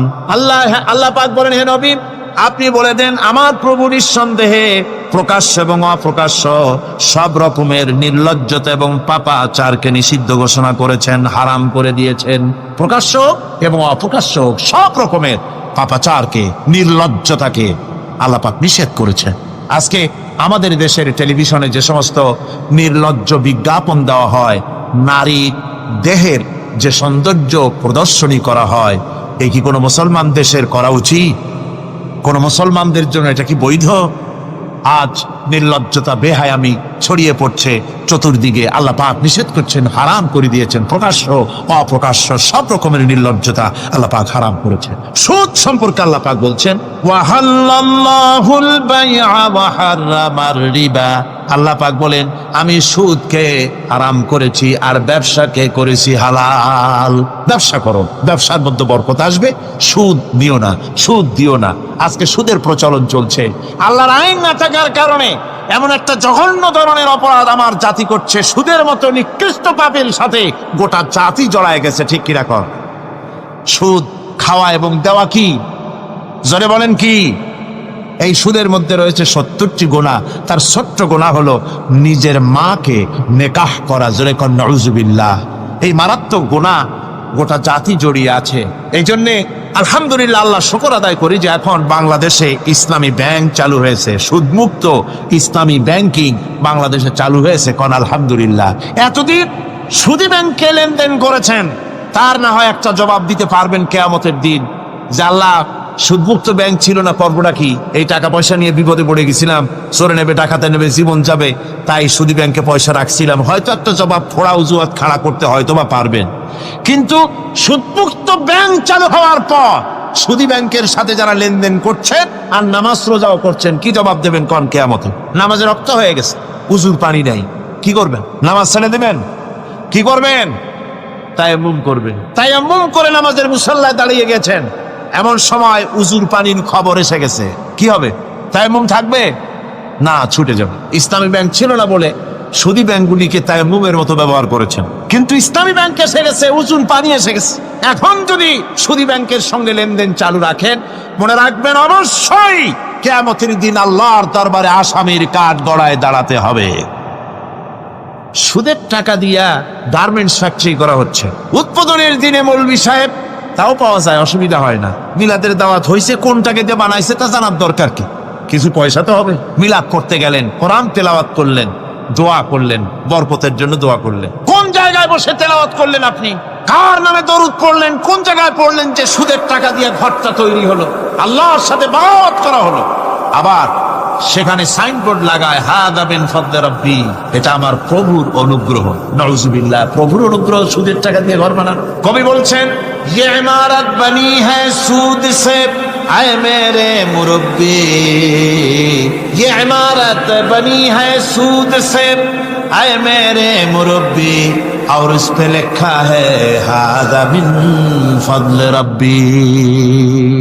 এই বিল্ডিং তৈরি হয়েছে সুদের টাকা দিয়ে। আর কি ভাগ্যের বিড়ম্বনা, কি পরিহাস! সেই সুদের টাকার বিল্ডিং এর উপরে লেখা হচ্ছে হাদা মিন ফضل রব্বি, এটা আমার আল্লাহর অনুগ্রহ। নাউজুবিল্লাহি মিন যালিক। কোরআন তেলাওয়াত করে উদ্বোধন করা হচ্ছে, দরুদ পড়ে উদ্বোধন করা হচ্ছে না, আল্লাহর সাথে বাগাওয়াত করা হচ্ছে। সুতরাং আল্লাহ পাক বলছেন, আমি সুদকে হারাম করেছি, ব্যবসাকে করেছি হালাল। এই সুদ থেকে যদি না ফেরো, ফাইন লাম তাফআলু ফাদানু বিহারবিন মিনাল্লাহি ওয়া রাসূলি। আল্লাহ রাব্বুল আলামিন বলেন, যদি এই সুদ থেকে না ফেরো, যদি এই সুদ থেকে বিরত না থাকো, তাহলে আমি আল্লাহ এবং আমার রাসূলের পক্ষ থেকে যুদ্ধের ঘোষণা রইল। পারবেন? আল্লাহ রাসূলের সাথে যুদ্ধ করতে পারবেন? নাউজুবিল্লাহি মিন যালিক। কি মানুষের পক্ষে সম্ভব? সুদ সম্পর্কে আল্লাহ ঘোষণা করলেন কোরআনে কারীমের মধ্যে। এবার ধনী এবং গরিব সম্পর্কে, ধনী আর গরিবের ভিতরে সম্পর্কটা কেমন হবে আল্লাহ পাক কোরআনে কারীমের মধ্যে বলে দিলেন, ওয়াফি আমওয়ালিহিম হাক্কুন লিসসাইলি ওয়াল মাহরুম। আল্লাহ রাব্বুল আলামিন বলছেন, ও ধনীরা, তোমাদের সম্পদের ভেতরে গরিবদের অধিকার আছে, সে অধিকার আদায় করে দাও। একথা বলা হলো না গরিবরা তোমাদের করুণার পাত্র, দয়া করে তাদের কিছু দাও, একথা আল্লাহ বলেন নাই। বললেন, ধনীরা শুনে রাখো, তোমাদের সম্পদে গরিবদের অধিকার আছে, অধিকার তাদের ফিরিয়ে দাও। এরপরে আল্লাহ পাক বললেন, কাইলা ইয়াকুনা দুলাতাম বাইনাল আগনিয়াই মিনকুম, তোমাদের সম্পদগুলি যেন তোমাদের ধনশালী লোকদের হাতে যেন পুঞ্জীভূত না হয়ে যায়। দেশের সমস্ত সম্পদ গুটি কতক লোকের হাতে যেন পুঞ্জীভূত না হয়, বরং তার যাকাত, ফিতরা, সাদকা, এককালীন দান ইত্যাদির মাধ্যমে জনগণের কাছে যেন তা পৌঁছে যায়, এক জায়গায় যেন পুঞ্জীভূত হয়ে না থাকে। এভাবে করে আল্লাহ পাক মানুষের জীবনের সাথে সম্পৃক্ত কথাগুলি বলছেন। রাষ্ট্র ব্যবস্থা সম্পর্কে বলছেন, ওয়া আমরুহুম শুরা বাইনাহুম, রাষ্ট্র পরিচালনা করতে গিয়ে তাদের সাথে পরামর্শ ভিত্তিক রাষ্ট্র চালাও, স্বৈরাচার হয়ে ক্ষমতায় বসে থেকো না, ইচ্ছে মাফিক দেশ চালায়ও না, ডিক্টেটর হয়েও না, পরামর্শ ভিত্তিক দেশ পরিচালনা করো। এভাবে করে আল্লাহ রাব্বুল আলামিন রাষ্ট্রপ্রধানকে বললেন, ওয়াসাবিরুহুম ফিল আমর, প্রত্যেকটি ব্যাপারে, রাষ্ট্রের সব ব্যাপারে তাদের সঙ্গে পরামর্শ করে নাও, পরামর্শ সবার সঙ্গে পরামর্শ করে পরামর্শের ভিত্তিতে কাজ করো, এমনি স্বৈরাচার হিসাবে কাজ করো না। কোরআন প্রবর্তিত সমাজ সকল নাগরিকের মৌলিক অধিকারের গ্যারান্টি দিয়েছে, জোরে কোন সুবহানাল্লাহ। এখন আমি যে কথাগুলি বলবো, এই কথাগুলি শুধু মুসলমানদের জন্য নয়, হিন্দু, মুসলমান, খ্রিস্টান, বৌদ্ধ নারী পুরুষ সাদা কালো বর্ণ ভাষা দল মত নির্বিশেষে সমস্ত মানুষের জন্য নাগরিক অধিকারের গ্যারান্টি দিচ্ছে কে? আল্লাহ পাক। জোরে বলেন, কে দিচ্ছেন? আল্লাহ পাক। আল্লাহ পাক জীবনের নিরাপত্তা দিচ্ছেন। কোরআনের আইন যদি চালু হয়, নাগরিকদের জীবনের নিরাপত্তা লাভ হবে। জোরে কোন সুবহানাল্লাহ। কিভাবে হবে? আল্লাহ রাব্বুল আলামিন বলেন, ওয়ালা তাকতুলুন নাফসাল্লাতী হারামাল্লাহু ইল্লা বিল হক। আল্লাহ পাক বলছেন, যে জীবনকে আল্লাহ হারাম সম্মানই করেছেন, ন্যায় ব্যতীত তাকে খবরদার হত্যা করো না। মানুষকে হত্যা করো না, খবরদার হত্যা করো না।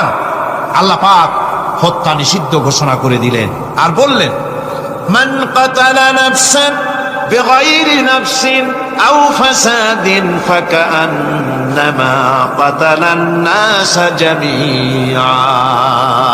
কেউ যদি কোন নরহত্যা এবং বিপর্যয় সৃষ্টি করে, কোন অপরাধ ছাড়া যদি কেউ কোন নির্দিষ্ট অভিযোগ তাকে হত্যার শাস্তি দেওয়া যায় কোরআন অনুযায়ী, এরকম ছাড়া যদি অন্যায়ভাবে কেউ কাউকে হত্যা করে, তাহলে একটা লোক হত্যা করা নয়, একটা মানুষ হত্যা করার অর্থ হলো গোটা বিশ্বের সমস্ত মানুষকে হত্যা করা।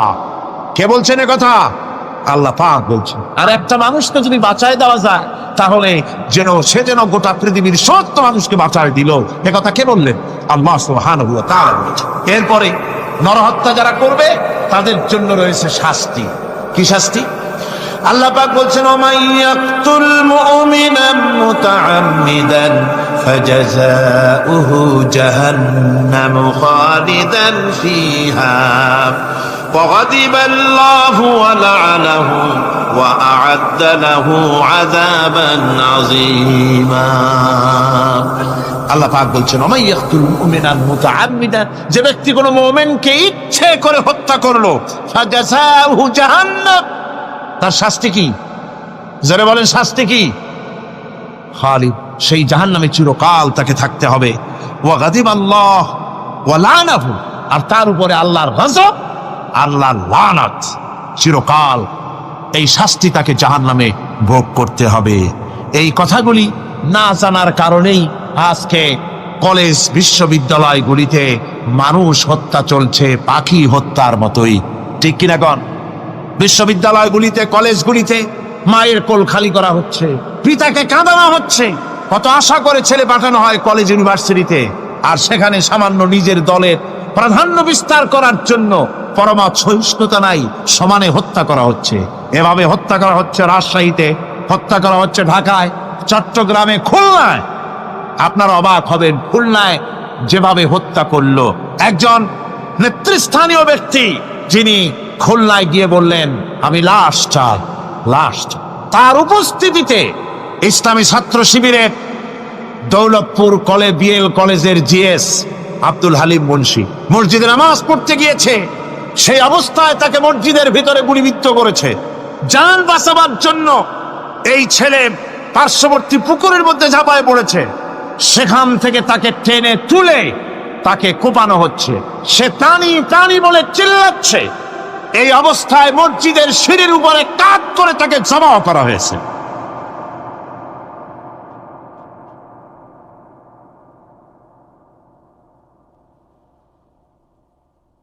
এরপরে খুলনা আলিয়ার মাদ্রাসার ছাত্র, এতিম ছাত্র, দুপুর বেলায় খানা খেতে বসেছে। সেই খানা খাওয়া অবস্থায় তাকে গুলি করে ছোরা দিয়ে কুপিয়ে কুপিয়ে তাকে দুনিয়া থেকে বিদায় করা হয়েছে। এভাবে প্রতিটি শিক্ষাঙ্গনে এভাবে মানুষকে মারা হচ্ছে, ছাত্রদেরকে মারা হচ্ছে।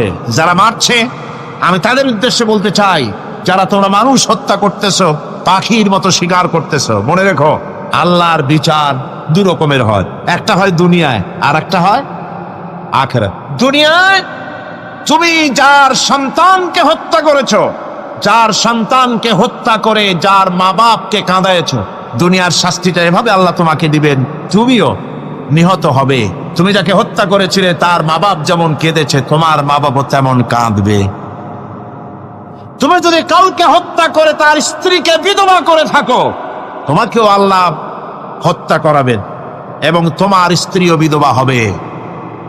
তুমি যদি কাউকে হত্যা করে তার সন্তানকে এতিম বানায় থাকো, অবশ্যই তুমিও নিহত হবে, হত্যা হবে, নিহত হবে, আর তোমার সন্তানেরা এতিম হয়ে কাঁপবে, ভিক্ষাও মিলবে না, আল্লাহ এমন করে ছাড়বে। অন্যদেরকে তুমি যদি একটা গুলি করে কারো বুককে ঝাঁঝরা করে থাকো, অসংখ্য গুলি তোমার বুকটাকে ঝাঁঝরা করবে। আল্লাহর কসম, যেভাবে মানুষ মেরেছো এইভাবে এর থেকে নৃশংসভাবে তুমিও মরবে, কোনো সন্দেহ না। আল্লাহর এই বিচার হবে।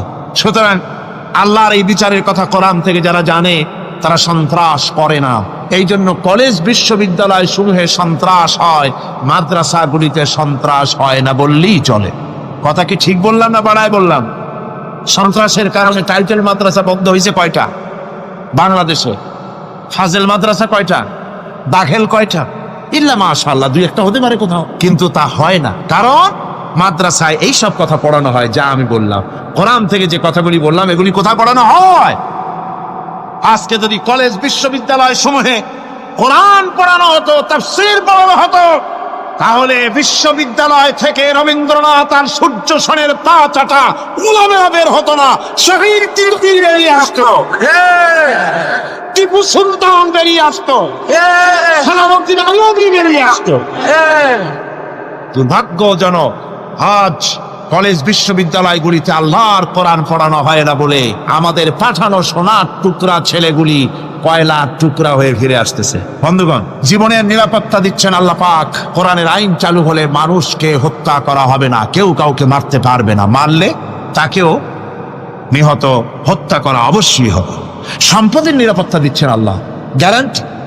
হিন্দু হোক মুসলমান হোক সকলের সম্পদের গ্যারান্টি মিলবে, কেউ কারো সম্পদকে হরণ করবে না, গসব করবে না। কোরআন বলছে ওয়ালা তাকুলু আমওয়ালাকুম বাইনাকুম বিল বাতিল, পরস্পরের সম্পদকে অবৈধভাবে ভক্ষণ করো না।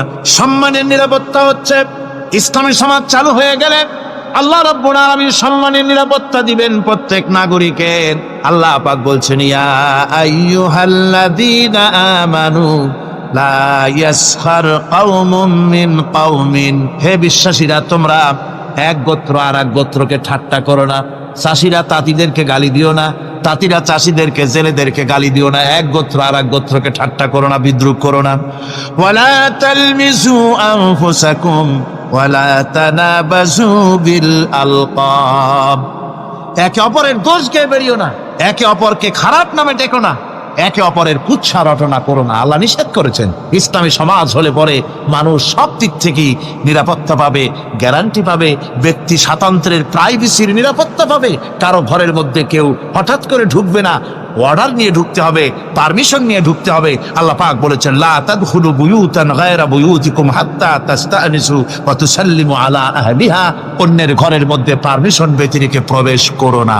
আগে সালাম দাও, পারমিশন নাও, তারপরে ঢোকো। যদি জবাব না আসে চলে যাও, বেরিয়ে যাও, এটা তোমার জন্য কল্যাণকর হবে। তারপরে ইচ্ছে মতো ধর্ম পালনের নিরাপত্তা পাওয়া যাবে ইসলামী সমাজে। কাউকে বাধ্য করা হবে না ইসলাম কবুল করার জন্য, বা অন্য ধর্ম কবুল করার জন্য কাউকে বাধ্য করা হবে না। কোরআনে কারীম বলছে লা ইকরাহা ফিদ্দিন, ধর্মের ব্যাপারে কোনো বাড়াবাড়ি করা যাবে না, কারো উপরে কোনো ধর্মমত চাপিয়ে দেওয়া যাবে না। যার ইচ্ছে তার ইচ্ছে মতো স্বাধীনভাবে তার ধর্মকর্ম পালন সে করতে পারবে। এই ধর্ম পালনের কথা বলতে এসে আমার মনে পড়লো এবছরের হিন্দুদের দুর্গাপূজার কথা। আপনারা বলতে পারেন যে কি এর মধ্যে কি ঢুকাই দিলেন? ঠিকই ঢুকাইছে। আমি বুঝি না যে কেমন ধর্ম। আপনারা আমারে কোন দেশের প্রধান বিরোধী দল তারা যদি বলে যে আমাদের এই দাবি যদি সরকার না মানে তাহলে 1 বছরের ভেতরে আমার দলে যত লোক আছো কেউ জুমার নামাজ পড়বা না, তাহলে তাদের দলের লোকেরা তা কি মানবে? মানবে? বিএনপি যদি বলে, সরকারে যারা আছে, যে আমাদের এই সমস্ত কথা যদি বিরোধী দল না মানে তাহলে আমার দলের কোনো লোক ঈদের নামাজ পড়বে না, শুনবে কেউ? শুনবে না। আমার ভাইরা, কোরআনে কারীমের আলোচনা শেষ দিকে এসেছে। আমরা মুনাজাত করব এখন। মুনাজাতের জন্য দাঁড়ানো ভাইয়েরা এক মুহূর্তে বসে পড়ুন।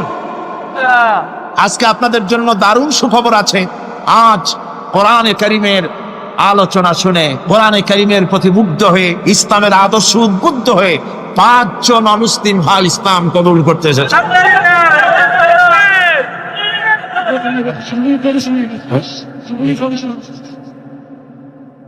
ভেতরে যারা ইসলাম কবুল করবেন তারা আমার সাথে পড়েন, আপনারাও পড়েন, সবাই পড়েন লা ইলাহা ইল্লাল্লাহু মুহাম্মাদুর রাসূলুল্লাহ।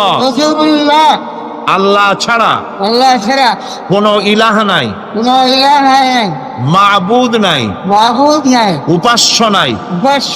মুহাম্মদ সাল্লাল্লাহু আলাইহি ওয়াসাল্লাম আল্লাহর প্রেরিত রাসূল। আশহাদু আন লা ইলাহা ইল্লাল্লাহু ওয়াহদাহু লা শারীকা লাহু ওয়া আশহাদু আন্না মুহাম্মাদান আবদুহু ওয়া রাসূলুহু।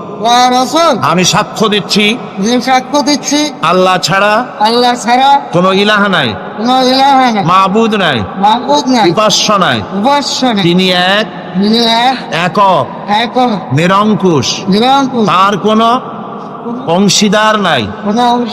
আমি আরো সাক্ষ্য দিচ্ছি মুহাম্মদ সাল্লাল্লাহু আলাইহি ওয়াসাল্লাম আল্লাহর প্রেরিত বান্দা এবং রাসূল। বাস, এবার বলেন আসসালামু আলাইকুম। সবাই জবাব দেন ওয়ালাইকুম আসসালাম ওয়া রাহমাতুল্লাহ। বলতে চাই, আমি হিন্দুর ছেলে ছিলাম, ইসলাম ধর্ম গ্রহণ করছি। আমার মুসলমান ভাই সবার কাছে আমি দোয়া চাইতেছি, আমাকে দোয়া করছি। আলহামদুলিল্লাহ, আলহামদুলিল্লাহ। আমি এখন আমাকে দোয়া করবেন আপনারা, আমি যেন বাকি জীবনটা কাটাই যেতে। আরে আল্লাহ দোয়া করেন একটু। আলহামদুলিল্লাহ, দোয়া হবে, দোয়া হবে। এই মুহূর্তে 6 মাস অপেক্ষা করছি আপনার জন্য। আরে বহুদিন আমার আশা ছিল, আজকে আশা পূরণ হয়েছে। আল্লাহ মঞ্জুর করুন, আল্লাহ মঞ্জুর করুন, আল্লাহ মঞ্জুর করুন। আমার এই ভাই, এই দুইজন একটু আগ মুহূর্তে তারা ছিলেন মুশরিক, এখন আমাদের ভাই, আমাদের কি ওনারা, ওনাদের অবস্থা এখন এই হয়েছে, ওনার চোখে ধর্ম কিছু নাই, বৌদ্ধ ধর্ম এটা কিছু নেই, সব জায়গায় ঘুরিয়েছিলাম, ওদের ধর্মের ভিতরে কিছু নেই, আল্লাহ কালাম ছাড়া কিছু নাই। মুসলমান মুসলমান কেসে করে আল্লাহর কালাম ছাড়া আলহামদুলিল্লাহ। আমি এখন তাদেরকে বুকে জড়িয়ে ধরে এই বিশাল জনসমুদ্রের পক্ষ থেকে আমি তাদেরকে সম্মানিত করছি।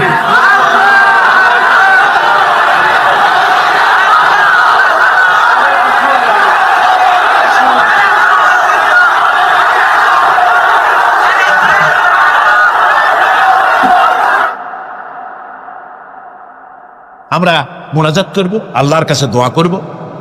আল্লাহুম্মা আমিন।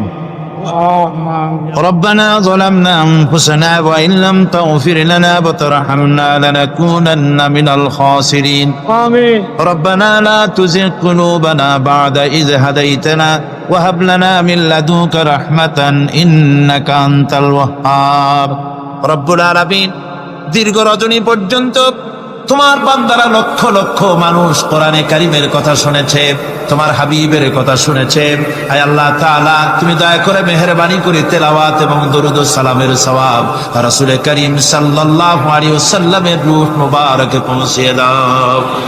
ربنا تقبل منا إنك أنت السميع العليم وتب علينا إنك أنت التواب الرحيم. سبحان ربك رب العزة عما يصفون وسلام على المرسلين الحمد لله رب العالمين. واجعل آخر كلمة عند الموت لا إله إلا الله محمد رسول الله. السلام عليكم ورحمة الله.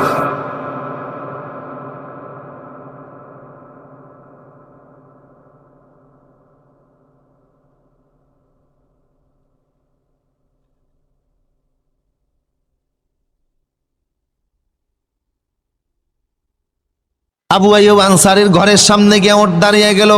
আপনারা আছেন আমার সাথে?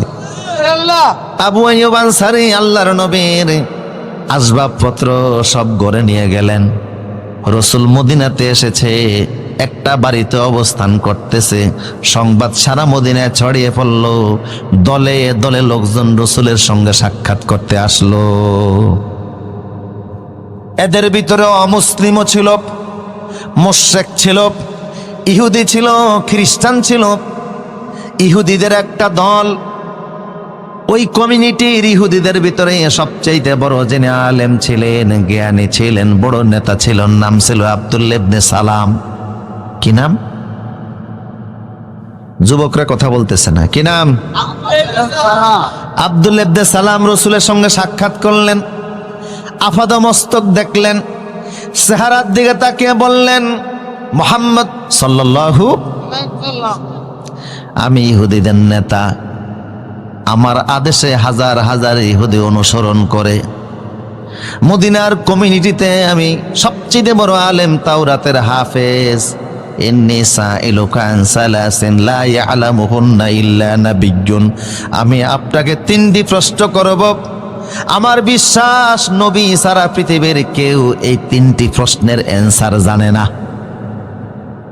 একমাত্র নবীরা এই তিনটি প্রশ্নের অ্যান্সার বলতে পারবে, পৃথিবীর আর কেউ পারবে না। আপনি যদি সত্যিকার অর্থে রাসূল হবেন, নবী হবেন, তাহলে আমার প্রশ্নের জবাব দিন।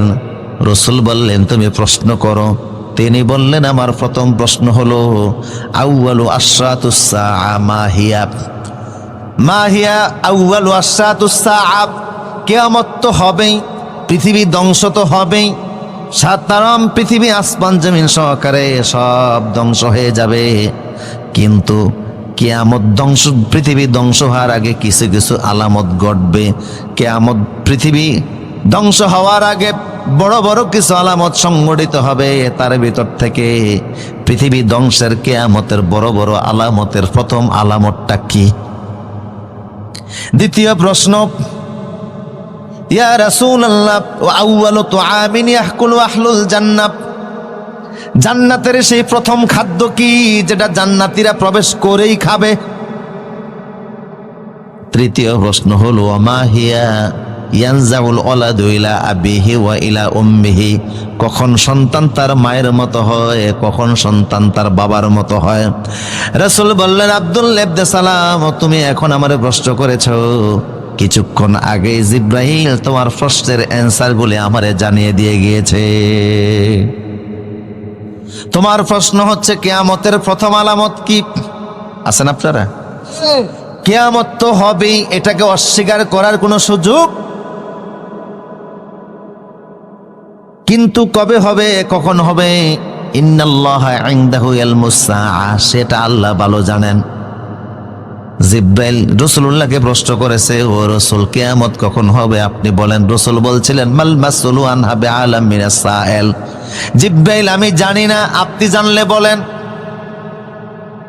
কিয়ামত কবে হবে সেই দিন তারিখ জানা নাই, তবে যেদিন পশ্চিম দিক থেকে সূর্য উদিত হবে তার 120 বছর পরে কিয়ামত হবে। আল্লাহু আকবার বলেন। আমার প্রিয় সুদীপ, জিব্রাইল বলল, আব্দুল্লাহ ইবনে সালাম বলল, হে রাসূল, কিয়ামত তো হবেই, কিন্তু কিয়ামত সংঘটিত হওয়ার আগে যে বড় বড় আলামতগুলি ঘটবে, তার প্রথম আলামতটা কি?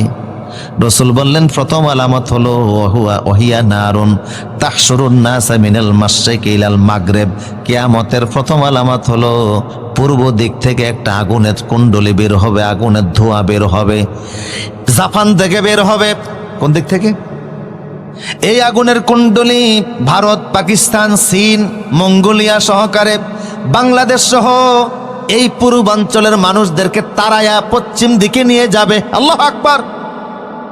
এমন এক আগুন পূর্ব দিক থেকে আল্লাহ বের করে দিবেন, যে আগুনকে নিবানোর মতো ক্ষমতা পৃথিবীর কারো থাকবে না। এখন তো নিমতলিতে আগুন লাগলে বন্ধ করা সম্ভব, পানি ডাললে আগুন নিভে যায়, লঞ্চের মধ্যে আগুন লাগলে সেটাও নিবানো সম্ভব, বিমানের মধ্যে আগুন লাগলো নিবানো সম্ভব, কিন্তু কিয়ামতের প্রথম আলামত হিসাবে যে আগুনটা আল্লাহ পূর্ব দিক থেকে বের করে দিবেন, ওই আগুনকে নিবানোর মতো ক্ষমতা পৃথিবীর কোনো ফায়ার সার্ভিসের নাই। এটা প্রথম আলামত। বুঝতেছেন কথা? তুমি প্রশ্ন করেছ আউয়ালু তুআমিন ইয়াকুলু আহলুল জান্নাহ, জান্নাতি লোকেরা যখন জান্নাতে যাবে তখন জান্নাতে তো খাবারের কোনো অভাব নাই, ঠিক কি না? আদমকে আল্লাহ বলছিলেন ওয়াকুলা মিনহা রাগাদান, আদম যা খুশি তা খাও, যত ইচ্ছা তত খাও, কারণ বেশি খাওয়ার জায়গা হলো জান্নাত, কম খাওয়ার জায়গা হলো দুনিয়া। সুবহানাল্লাহ বলবেন না? আর আমরা এখন মনে করি না বেশি খাওয়ার জায়গাটাই দুনিয়া, তাই ইচ্ছা মতো খায়, নিজেরটাও খায় পরেরটাও খায়। খাওয়ার জন্য এত খাওয়া খায়, দেশের ব্যাংকে জায়গা হয় না, তাই বিদেশের ব্যাংকও টাকা পাঠায়। কথা বলেন ঠিক কি না? এমন খাওয়া খায়, সব খাওয়ারে হিসাব নিবেন কে? হাসিবু কাবলা আন তুহাসিবু, আমি আল্লাহ ধরার আগে নিজেদেরকে একটু হিসাব করো, হিসাব কিন্তু হবে। কথা বলেন ঠিক কি না? তো জান্নাত হচ্ছে বেশি খাওয়ার জায়গা, ঠিক কিনা বলেন? আর দুনিয়াতে আপনি যত খাবারই খান, স্বাদ পাবেন মাত্র 6 প্রকার। 6 প্রকারের বাইরে পৃথিবীতে কোনো স্বাদ নাই। আমি একবার দুবাইতে বুফের খানা খেলাম, প্রায় 100 প্রকারের আইটেম আমার সামনে দিছে। তা আপনি আর কয়টা খাবেন?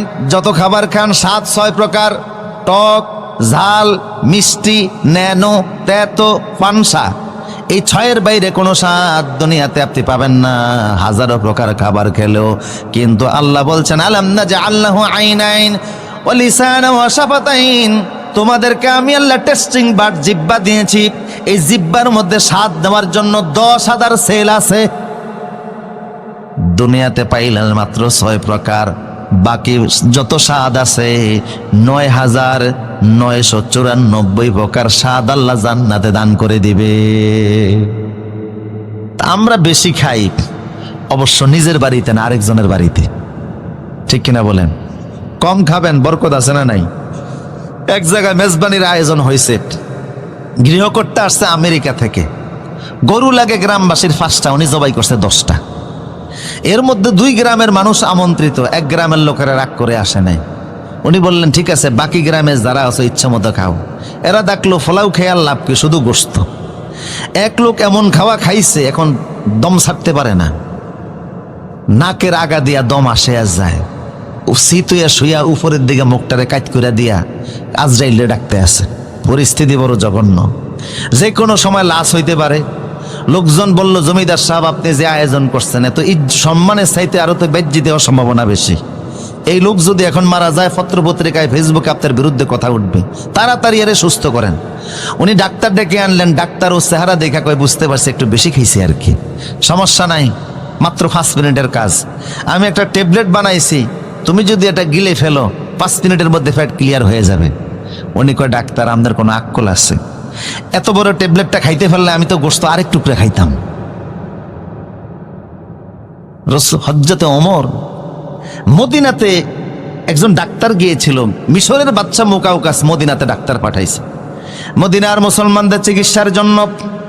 6 মাস চেম্বার খুলে ডাক্তার বসেছিল, কোনো রুগী তালাশ করে পায় নাই। ওমরকে বলল, ওমর তোমাদের মদিনার মুসলমানরা কেউ অসুস্থ হয় না? ওমরও বলল, শোনো আমরা সেই জাতি যারা রসুলের সুন্নত তরিকায় খাবার খাই। লা নাকুলু হাত্তা নাজুয়া, আমরা খিদা না লাগলে খাই না, আবার খিদা থাকতে থাকতে খাবার পরিহার করি। রসুলের সুন্নত অনুযায়ী খাবার খেলে কঠিন রোগে আক্রান্ত হওয়ার কোনো সম্ভাবনা নাই। আমার প্রিয় সদে, কষ্ট হচ্ছে নাকি আপনাদের? আব্দুল্লাহ ইবনে সালাম, তুমি প্রশ্ন করেছো জান্নাতীদের প্রথম খাদ্য কি হবে? জান্নাতেতে কোনো খাবারের অভাব নাই, কিছু খাবার হবে ও উতুবি মুতাশাবিহা, দুনিয়ার খাবারের মতো কিছু খাবার থাকবে, দেখলে চিনা যাবে এটা দুনিয়াতেও খাইছি। আবার কিছু খাবার থাকবে মালা আইনুন রাআত ওয়ালা উযুনুন সামিয়াত ওয়ালা খাতারা আলা কালবি বাশার, চোখেও দেখো নাই, এমন হাজারো আইটেম জান্নাতে আছে না নাই? কিন্তু সর্বপ্রথম যে খাবারটা আল্লাহ জান্নাতীদের মুখের সামনে তুলে ধরবেন সেটা হলো কাবাতি হুত। কিছু মাছ আছে দামি কিছু মাছ থাকবে জান্নাতে, ওই মাছের কলিজার পাশে অতিরিক্ত একটা অংশ থাকবে, এটা বড় দামি জিনিস, কলিজা না, মাছের কলিজার পাশে অতিরিক্ত চর্বিযুক্ত একটা অংশ থাকবে, ওই জিনিসটা এত স্বাদ হবে, ওইটা দ্বারা জান্নাতীদেরকে আল্লাহ সর্বপ্রথম আপ্যায়ন শুরু করবে। তোমার প্রশ্ন হচ্ছে, সন্তান কখন বাবার মতো হয়, সন্তান কখন মায়ের মতো হয়? অনেক সময় সন্তানদের চেহারা বাবা মার চেহারার কাছাকাছি হয় না? হ্যাঁ, রসুল বললেন যে দেখো, ফিতার পৃষ্ঠদেশ থেকে যখন এক স্পাম বের হয়, ইয়াখরুজু মিন বাইনিস সুলবি ওয়াত তারাইব, আর মায়ের বক্ষপিঞ্জ থেকে ওবাম বের হয়, এটা ভাইজিনাল লিকুইড, এটা যদি বের হয়, বাবারটা যদি স্পামটা যদি আগে বের হয়, তাহলে সন্তান বাবার চেহারার মতো হয়। যদি মা ওবামটা আগে বের হয়, তাহলে সন্তান মায়ের মতো হয়। মজলিসে এর চাইতে আর অন্য কোনো ভাষায় আমার বলার সুযোগ নেই। আব্দুল্লাহ ইবনে সালাম বললেন, হে রাসূল, আপনি যা বলছেন হুবাহুব তাওরাতের সাথে মিলে গেছে, আমি সাক্ষ্য দিচ্ছি আপনি আল্লাহর রাসূল।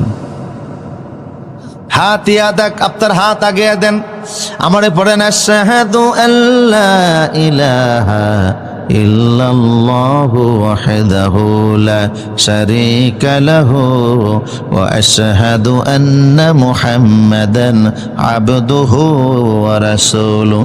কালেমা পড়ে তিনি মুসলমান হয়ে গেলেন। বললেন, হে রাসূল, আমি যে মুসলমান হয়ে গেলাম, আমি আগের থেকেই জানি যে আপনি আল্লাহর রাসূল। শুধু আমি নই, তামাম মদিনাতে এমন কোন ইহুদি নাই যে আপনারে চিনে না, কারণ তাওরাতে, ইনজিলে, আসমানি কিতাবে আপনার হুবাহুব যা বর্ণনা হয়েছে বাস্তব মুহাম্মদ। ইহুদিরা রাসূলকে কেমন চিনা চিনতো, আমার সাবজেক্ট খুব গুরুত্বপূর্ণ, তারপরে লোভ সামলাতে পারতেছেন। একটা হাদিস শোনাচ্ছি আপনাদেরকে, কষ্ট হচ্ছে মনে হয় আপনাদের।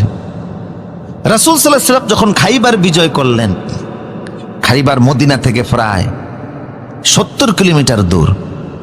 খাইবার বিজয়ের পরে গনিমতের মাল হিসাবে যত সম্পদ, নারী আর শিশু মুসলমানদের হাতে আসলো, এগুলি বন্টিত হয়ে গেল।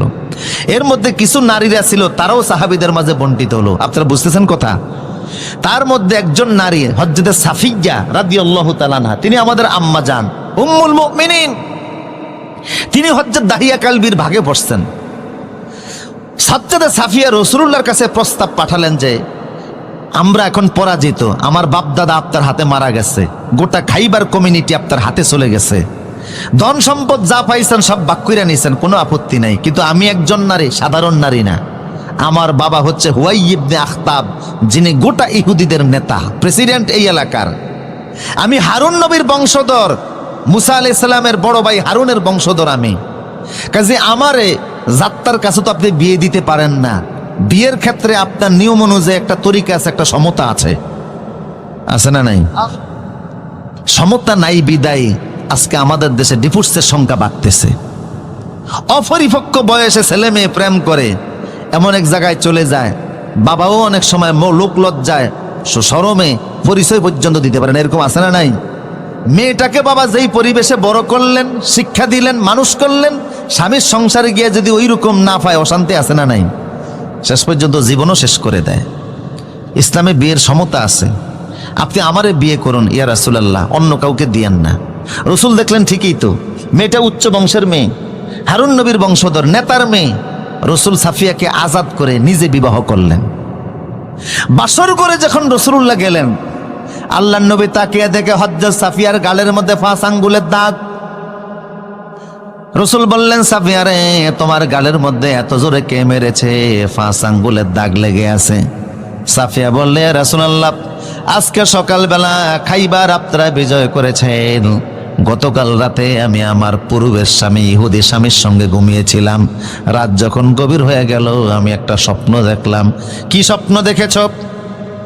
স্বপ্নের কথা বলতেই স্বামী আমার গালে থাপ্পড় লাগিয়েছিল। কি এমন স্বপ্ন দেখলা যে তোমার স্বামী তোমাকে থাপ্পড়ে দিল?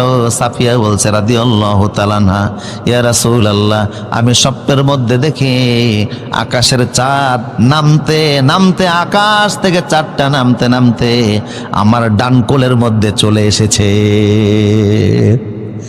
আমি এই স্বপ্ন দেখার পরে ঘুম থেকে জেগে গেলাম। আচমকা আমার ঘুম ভেঙে গেল। স্বামীকে ডেকে বলছে, স্বামী রে কি স্বপ্ন দেখলাম, আকাশের চাঁদ আমার কোলের মধ্যে চলে এসেছে। স্বামীর শরীরে যেই পরিমাণ শক্তি ছিল সমস্ত শক্তি একত্রিত করে আমার ডান গালে 5 আঙ্গুল দিয়ে একটা থাপ্পড় বসিয়ে দিয়ে বলল, আহারে তোর নিয়ে আমার দুঃখ হয়, তুই তো আমার থাকবি না, তুই অচিরেই মুহাম্মদের স্ত্রী হয়ে যাবি। আমার ইহুদি স্বামী সেও বুঝতে পেরেছে এই চাঁদ পৃথিবীর আর কেউ হতে পারে না, এই চাঁদ হচ্ছে মুহাম্মদ সাল্লাল্লাহু আলাইহি সাল্লাম। আল্লাহু আকবার। ইয়ারিফুনাহু কামা ইয়ারিফুনা আবনাআহুম। ওরা ওদের সন্তানদেরকে এতটা চিনতো না, আপনি যে রাসূল তারা এইভাবে জানতো। বুঝতেছেন কিনা? প্রসূতি আব্দুল্লাহ ইবনে সালাম বলছে, আপনি যে আল্লাহর রাসূল ওরা ভালো করে জানেন, কিন্তু ওরা গাদ্দারি করে, এদের পুরানো রীতি, ঠিক কিনা বলেন? এরা একদিনে পৃথিবীর 112 জন নবীকে হত্যা করেছে। এই ইহুদি জাত, পৃথিবীর এমন কোনো মানুষ নাই, এমন কোনো যুগ নেই যেই যুগে মানুষকে কষ্ট দেয় নাই। আজকের পৃথিবীতে এরা সবচেয়ে বেশি অশান্তির কারণ। ইউক্রেনে হামলা হয়েছে, আমি যুদ্ধ বন্ধ হইতে দোয়া করি নাই। এর আগে ইরাকে হামলা হয়েছে, দোয়া করছে, কথা কোন ঠিক কিনা? আফগানে হামলা হয়েছে, দোয়া করছে। কারণ ইউক্রেনের মূলত যুদ্ধ ইহুদি আর নাস্তিকদের যুদ্ধ, কথা বলেন ঠিক কিনা? 1991 সালে মার্কিন যুক্তরাষ্ট্রে একজন নাগরিক একটা বিড়ালকে হত্যা করেছিল। সেই অপরাধে ওই নাগরিকের বিরুদ্ধে মামলা হয়েছে মার্কিন যুক্তরাষ্ট্রে। $6,000 মার্কিন তার বিরুদ্ধে জরিমানা হয়েছে। বিড়াল হত্যার অপরাধে মার্কিন আদালতে বিচার হয়, $6,000 মার্কিন জরিমানা হয়। অথচ 2.5 বছরে ইতিহাসের জঘন্যতম নিকৃষ্ট পাপিষ্ঠ মিস্টার বুশ ইরাকে 18 লক্ষ মুসলমানকে হত্যা করেছে, তার বিরুদ্ধে মামলা বিচার হওয়া তো দূরের কথা, মার্কিন আদালতে একটা মামলাও হয় নাই। কথা বলেন ঠিক কিনা? তোমাদের এই জাতিসংঘ, এটাকে আমরা খ্রিস্টান ক্লাব মনে করি, এছাড়া আর কিছু নয়। তবে দুঃখ লাগে, আজকের পৃথিবীর প্রায় 70% সম্পদ মুসলমানদের হাতে। 57টি স্বাধীন মুসলিম দেশ, তেল গ্যাস সহকারে আল্লাহ কি আমাদেরকে দেন নাই? আমরা ঐক্যবদ্ধ হলে কাফের মুশরিক পালিয়ে যাওয়ার রাস্তা খুঁজে পেত না। প্রিয় সুধী, ইম্পর্টেন্ট আলোচনা সামনে, একটু কষ্ট দিচ্ছি আপনাদেরকে, যদি একটু সামনের দিকে আসতেন। জায়গা কম হয়ে গেছে, হ্যান্ডেল বড় করলে ভালো হতো। আমানুল্লাহপুরের ভাইরা যার যার আমানত নিয়ে সামনে আসেন, জুতা, মোবাইল, মানি ব্যাগ, চশমা, ছাতাও যদি থাকে সামনের দিকে আসেন, একটু ফাঁকা জায়গাগুলি পূরণ করে সামনের দিকে আগে বসেন, যেহেতু দাঁড়ানো ভাইরা, পিছনের ভাইরা এসে বসতে পারে। শব্দ হবে না, আওয়াজ হবে না।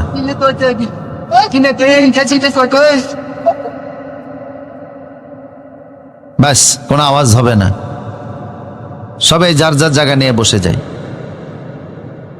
উচ্চকণ্ঠ বলিতে আল্লাহু আকবার, পুরুষ সূচিত আওয়াজ দিয়ে বলুন আল্লাহু আকবার। আমার প্রিয় সুধী, মনোযোগ আছে তো আপনাদের? আব্দুল্লাহ ইবনে সালাম বলল, হে রাসূল, ওরা যদিও জানে তারপরও আপনাকে ওইভাবে তারা রিসিভ করবে না, কারণ এই গাদ্দারি তাদের পুরাতন অভ্যাস। কিছুক্ষণ পরে ইহুদিরা আপনার সঙ্গে সাক্ষাতে আসবে, আমি একটু আড়ালে যাই, লুকিয়ে যাই, পর্দার আড়ালে যাই, আপনি ওদেরকে ইসলামের আহ্বান জানাবেন, এরপরে আমার সম্পর্কে জানতে চাইবেন, দেখেন ওরা কি বলে। আব্দুল্লাহ ইবনে সালাম একটু পর্দার আড়ালে গেলেন। কিছুক্ষণের মধ্যে ইহুদিদের বড় একটা দল রসুলের সঙ্গে সাক্ষাৎ করতে আসলো। কথা বুঝতেছেন কিনা? আবু আইয়ুব আনসারীর ঘরে আসলো। ওরা আসার পরে সব ইহুদিদের কাল্লা রসুল বলেন, ও ইহুদিরা, বলি আহলাল কিতাব তাআলাউ ইলা কালিমাতিন সাওয়াইন বাইনানা ওয়া বাইনাকুম আল্লা না'বুদা ইল্লাল্লাহ। ও ইহুদিরা, তোমরা তো জানো আমি আল্লাহর রাসূল, এতে কোনো সন্দেহ নাই। আমি কোরআনের সাথে করে নিয়ে এসেছি, সর্বশেষ নবী হিসাবে এসেছে, রাসূল হিসাবে এসেছে। ঈসা এবং মূসা ওনারা আমার ব্যাপারে সত্যায়ন করেছেন, ভবিষ্যৎবাণী করে গেছেন যে আমি আসব। আমি যখন এসেই গেলাম, তোমরা আমার হাতে হাত রেখে কালেমা পড়ে মুসলমান হয়ে জান্নাতি হয়ে যাও। ইহুদিরা বলল, না, বাপ দাদার ধর্ম ছাড়বো না। রসুল বলেন, এটা তোমাদের ব্যক্তিগত ব্যাপার। কথা বোঝেন কিনা? তবে তোমাদের মধ্যে কাইফা ফিকুমুর রাজুল আব্দুল ইবনে সালাম, তোমাদের না একজন নেতা আছে আব্দুল্লাহ ইবনে সালাম, উনি কেমন মানুষ? সবাই বলল ক্বালু হুয়া আখিয়ারুনা ওয়া আবুহু আখিয়ারুনা। আমাদের কমিউনিটির যিনি আব্দুল্লাহ ইবনে সালাম যার নাম আপনি বললেন, উনি আমাদের মধ্যে সবচেয়ে শ্রেষ্ঠ মানুষ, ওনার বাবাও সবচেয়ে শ্রেষ্ঠ মানুষ। ও আলামুনা ও আলামু আবুনা, তার বাবা আমাদের সমাজের সবচেয়ে বড় আলেম, উনিও আমাদের সবচেয়ে সমাজের বড় আলেম। আমাদের কমিউনিটিতে ইহুদি পাড়ায় ওনার চাইতে বড় আলেম কেউ নাই, সব ওনার চাইতে ভালো মানুষ আর কেউ নাই। রাসূল বলেন, আচ্ছা সে আব্দুল্লাহ ইবনে সালাম যদি কালেমা পড়ে মুসলমান হয়ে যায়, তোমরা কি মনে করো? কয় আল্লাহরে মাফ করুক।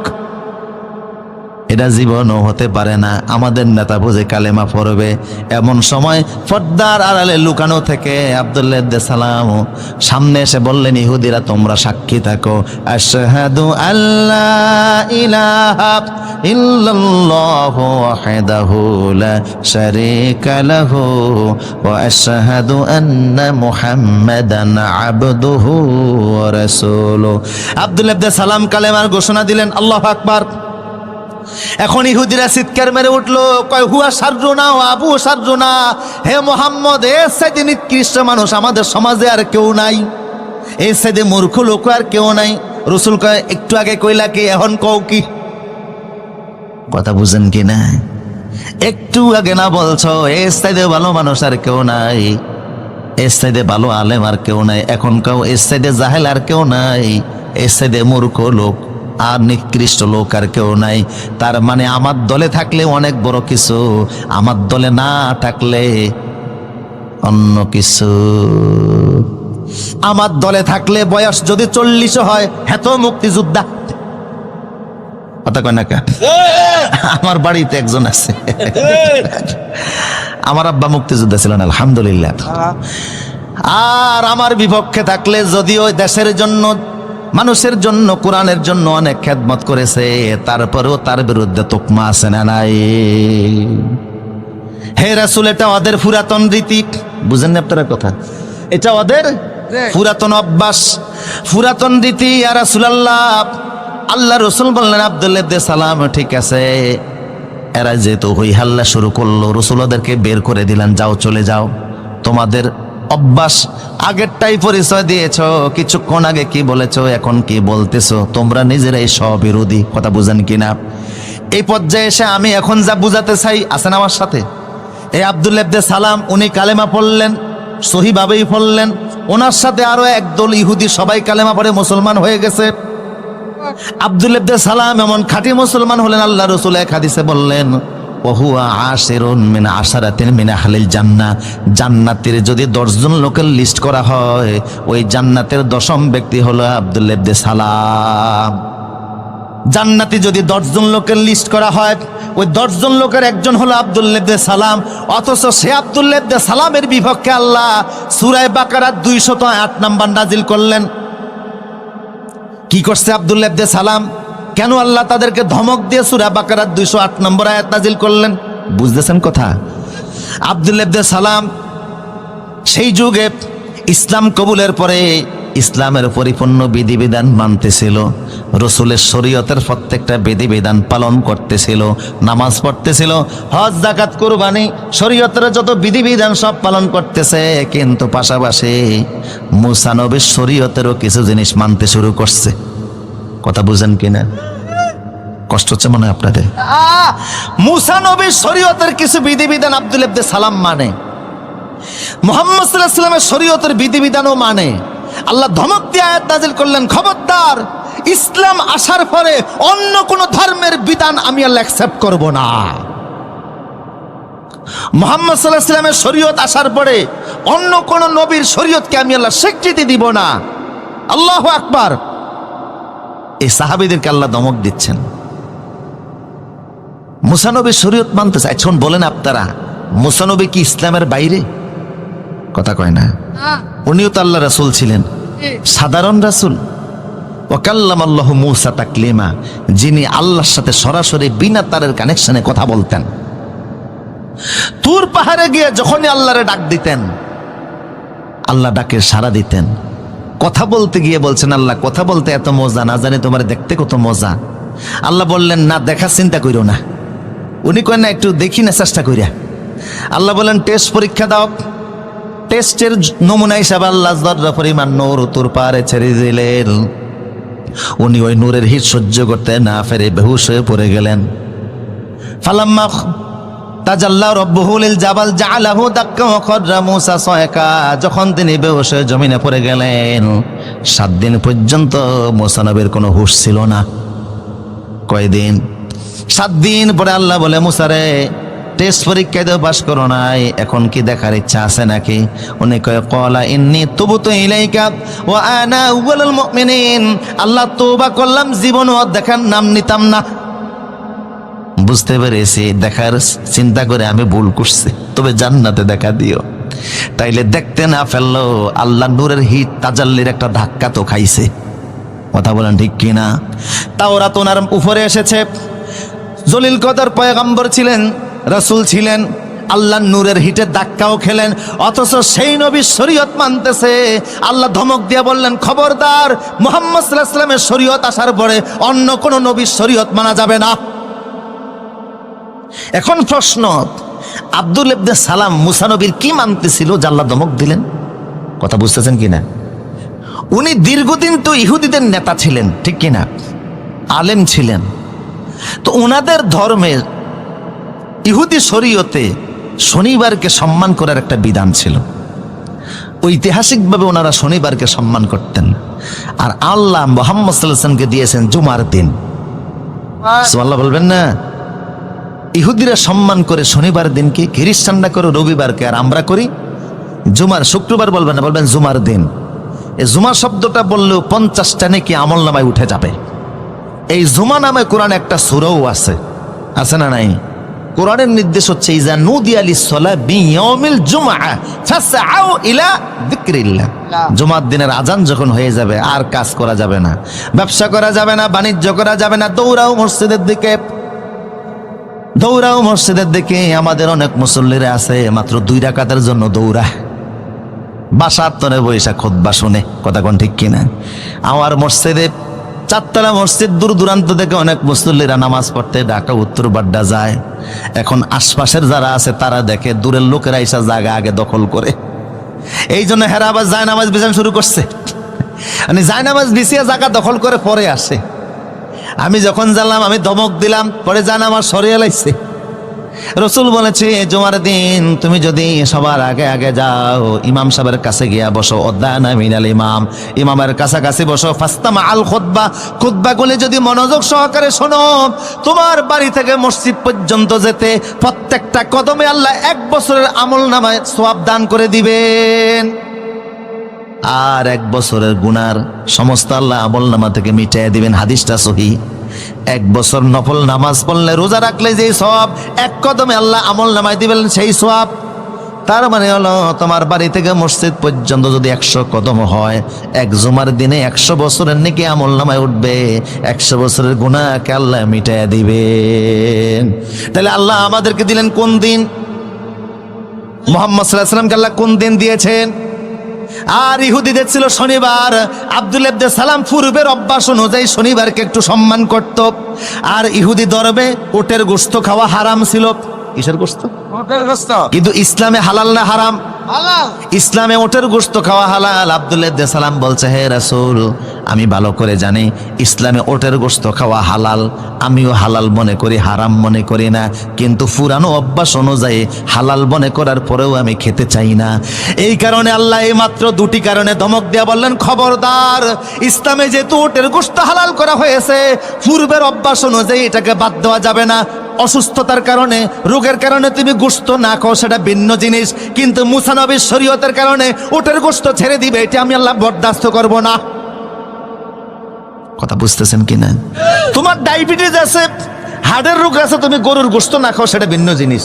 কিন্তু অন্য ধর্মের ফিতির কারণে তুমি গরুর গোশত ভালোবাসবা না, গরু কুরবানি দিতে পারবে না। গরু কুরবানি দিলে অন্য ধর্মের প্রতি তোমার অশ্রদ্ধা হয়, এটা ইসলাম কখনো মেনে নিতে পারবে না। ভিন্ন ধর্মের কারণে শরীয়তে মুহাম্মদের কোনো জিনিসকে অবজ্ঞা করা হবে, এটার কোনো সুযোগ নাই। কেমন সাহাবীদেরকে আল্লাহ দমক দিলেন, শনিবারকে সম্মান করে আর ওটের গোশত খায় না, আল্লাহ দমক দিয়ে দিলেন, খবরদার মুহাম্মদ সাল্লাল্লাহু আলাইহি ওয়াসাল্লামের শরীয়তে যা আসছে তা মানতেই হবে। কথা বলেন ঠিক কিনা? এর বাইরে অন্য কোনো ধর্মের বিধিবিধান মানা, এতক্ষণ তো যে কইছেন, এবার আপনাদেরকে ধরতেছে। এই যে খেলা আসছে, কি আসছে, এই খেলা শব্দ নিয়ে তো এখন কত মুসিবত। কয় খেলা হবে, এটা আর যাই হোক রাজনৈতিক ভাষা হতে পারে না। কথা বলেন ঠিক কিনা? রাজনীতি একটা আদর্শ, ঠিক কিনা বলেন? এখন আর্জেন্টিনার ব্রাজিল খেলতেছে না, আমার দেশের 30 লক্ষ শহীদের বিনিময়ে দেশ স্বাধীন হলো। এই দেশের পতাকাও যুবকরা এত উড়ায় না, ব্রাজিল আর আর্জেন্টিনার পতাকা যত উড়ায়। তো উড়ায়, বোট ডিম বিক্রি করে পয়সা দিয়ে পতাকা উড়াইতে গেছে, বউ ঝাড়ু নিয়ে দৌড়ান শুরু করছে। বগুড়াতে দেখলাম যে ব্রাজিল গ্রেপ্তার হয়েছে। আরে বাবা, বাংলাদেশে ব্রাজিল গ্রেপ্তার হয়েছে মানে কি? দেখলাম এক মামলার 22 মামলার আসামি শীর্ষ সন্ত্রাসী, ওরে পুলিশে পাইয়া গ্রেপ্তার করছে। পত্রিকার শিরোনাম যে ব্রাজিল গ্রেপ্তার। আর তুমি আর্জেন্টিনা সাপোর্ট করো, দক্ষিণ আমেরিকার একটা সবচেয়ে বড় দেশ হলো আর্জেন্টিনা, সেই দেশে আজান দেওয়া নিষিদ্ধ। কি নিষিদ্ধ? আজান দেওয়া নিষিদ্ধ। 4,45,00,000 লোক ওই দেশে বসবাস করে। এর ভিতরে 91% হলো খ্রিস্টান, রাষ্ট্রীয় ধর্ম হচ্ছে খ্রিস্টান। 91% লোক বসবাস করে, 3% ইহুদি, 2% হলো মুসলমান। বিশাল বড় দেশ, সেই দেশের অর্ধেক ম্যানুফ্যাকচারিং থেকে তাদের 25% রেমিটেন্স আসে। খ্রিস্টানদের দেশ, রাষ্ট্র ধর্ম খ্রিস্টান। যেই দেশের পতাকা তুমি তোমার দেশে টানাও, অথচ সেই দেশের জাতীয় খেলা কিন্তু ফুটবল না। বুঝতেছেন নি কথা? আর্জেন্টিনার জাতীয় খেলা হচ্ছে ফাতো। ফাতো কি? আমার দেশের জাতীয় খেলার নাম কি? হ্যাঁ, হাডুডু। খেলছেন নি? ছোটবেলায় খেলছেন, ঠ্যাং টাইন না ধরে না, এর নাম হাডুডু। কিন্তু যেই দেশের কথা বলছে আর্জেন্টিনা, সেই দেশের জাতীয় খেলার নাম হলো ফাতো। এটা ঘোড়ার উপরে দাঁড়িয়ে বৈশা বৈশা খেলতে হয়, কম্বিনেশন মার্ক খেলা। সারা পৃথিবীতে তারা খেলার ফুটবলে পরিচিত। 1978 সালে তারা একবার বিশ্বকাপ ফুটবল জিতেছে, 1986 সালে বিশ্বকাপ ফুটবল জিতেছে। আমার দেশের এমন কোন যুবক নাই মেসি আর ম্যারাডোনার নাম না জানে। কথা কোন ঠিক কিনা? অনেকে হয়তো বা 5 জন সাহাবীর নাম বলতে পারবে না, কিন্তু ম্যারাডোনারে ভালো করেই চিনে। যে আর্জেন্টিনা ব্রাজিলের জন্য তুমি সমর্থন দিচ্ছ, ওদের পতাকা টানাতে গিয়ে বিদ্যুৎ স্পষ্ট হয়ে মারা পর্যন্ত যাচ্ছে। মিছিল করতেছো, মিটিং করতেছো, আবার দাবি করতেছো তো তুমি ইসলামে আসো। অমুসলিমদের কৃষ্টি কালচারকে সমর্থন করে ইসলামে থাকার কোনো সুযোগ নাই। আব্দুল্লাহ ইবনে সালাম শনিবারকে সম্মান করে, আল্লাহ ওইটা মানে না। আর তুমি অন্য দেশকে ভালোবাসতে গিয়া, তুমি পতাকা লাগাতে গিয়া জীবন শেষ করে দিচ্ছ। তুমি মনে করতেছো তুমি ইসলামে আসো। কথা বুঝেন কিনা আমার প্রিয় সুদীপ? কাফের মুশরিকদের কোন রীতিনীতি ইসলাম পছন্দ? আপনারা বলতে পারেন হুজুর যুবকদেরকে তো বললেন আমরা তো আর পতাকা টানাই না। কথা বুঝেন না? এই খেলা নিয়ে বাজি ধরা হয়, এরকম আছে না নাই? খেলা ধরতে গিয়ে মিছিল হয়, মিটিং হয়, পয়সা খরচ হয়, একটার প্রতি ইসলামের কোনো সমর্থন? আমার প্রিয় সুদীপ, আল্লাহ পাক বললেন ও সাহাবীরা খবরদার, ইয়া পড়েন, ইয়া আইয়ুহাল্লাযীনা আমানু দুখুলু ফিস-সিলমি কাফা ওয়া লা তাত্তাবিউ খুতুওয়াতিশ শাইতান।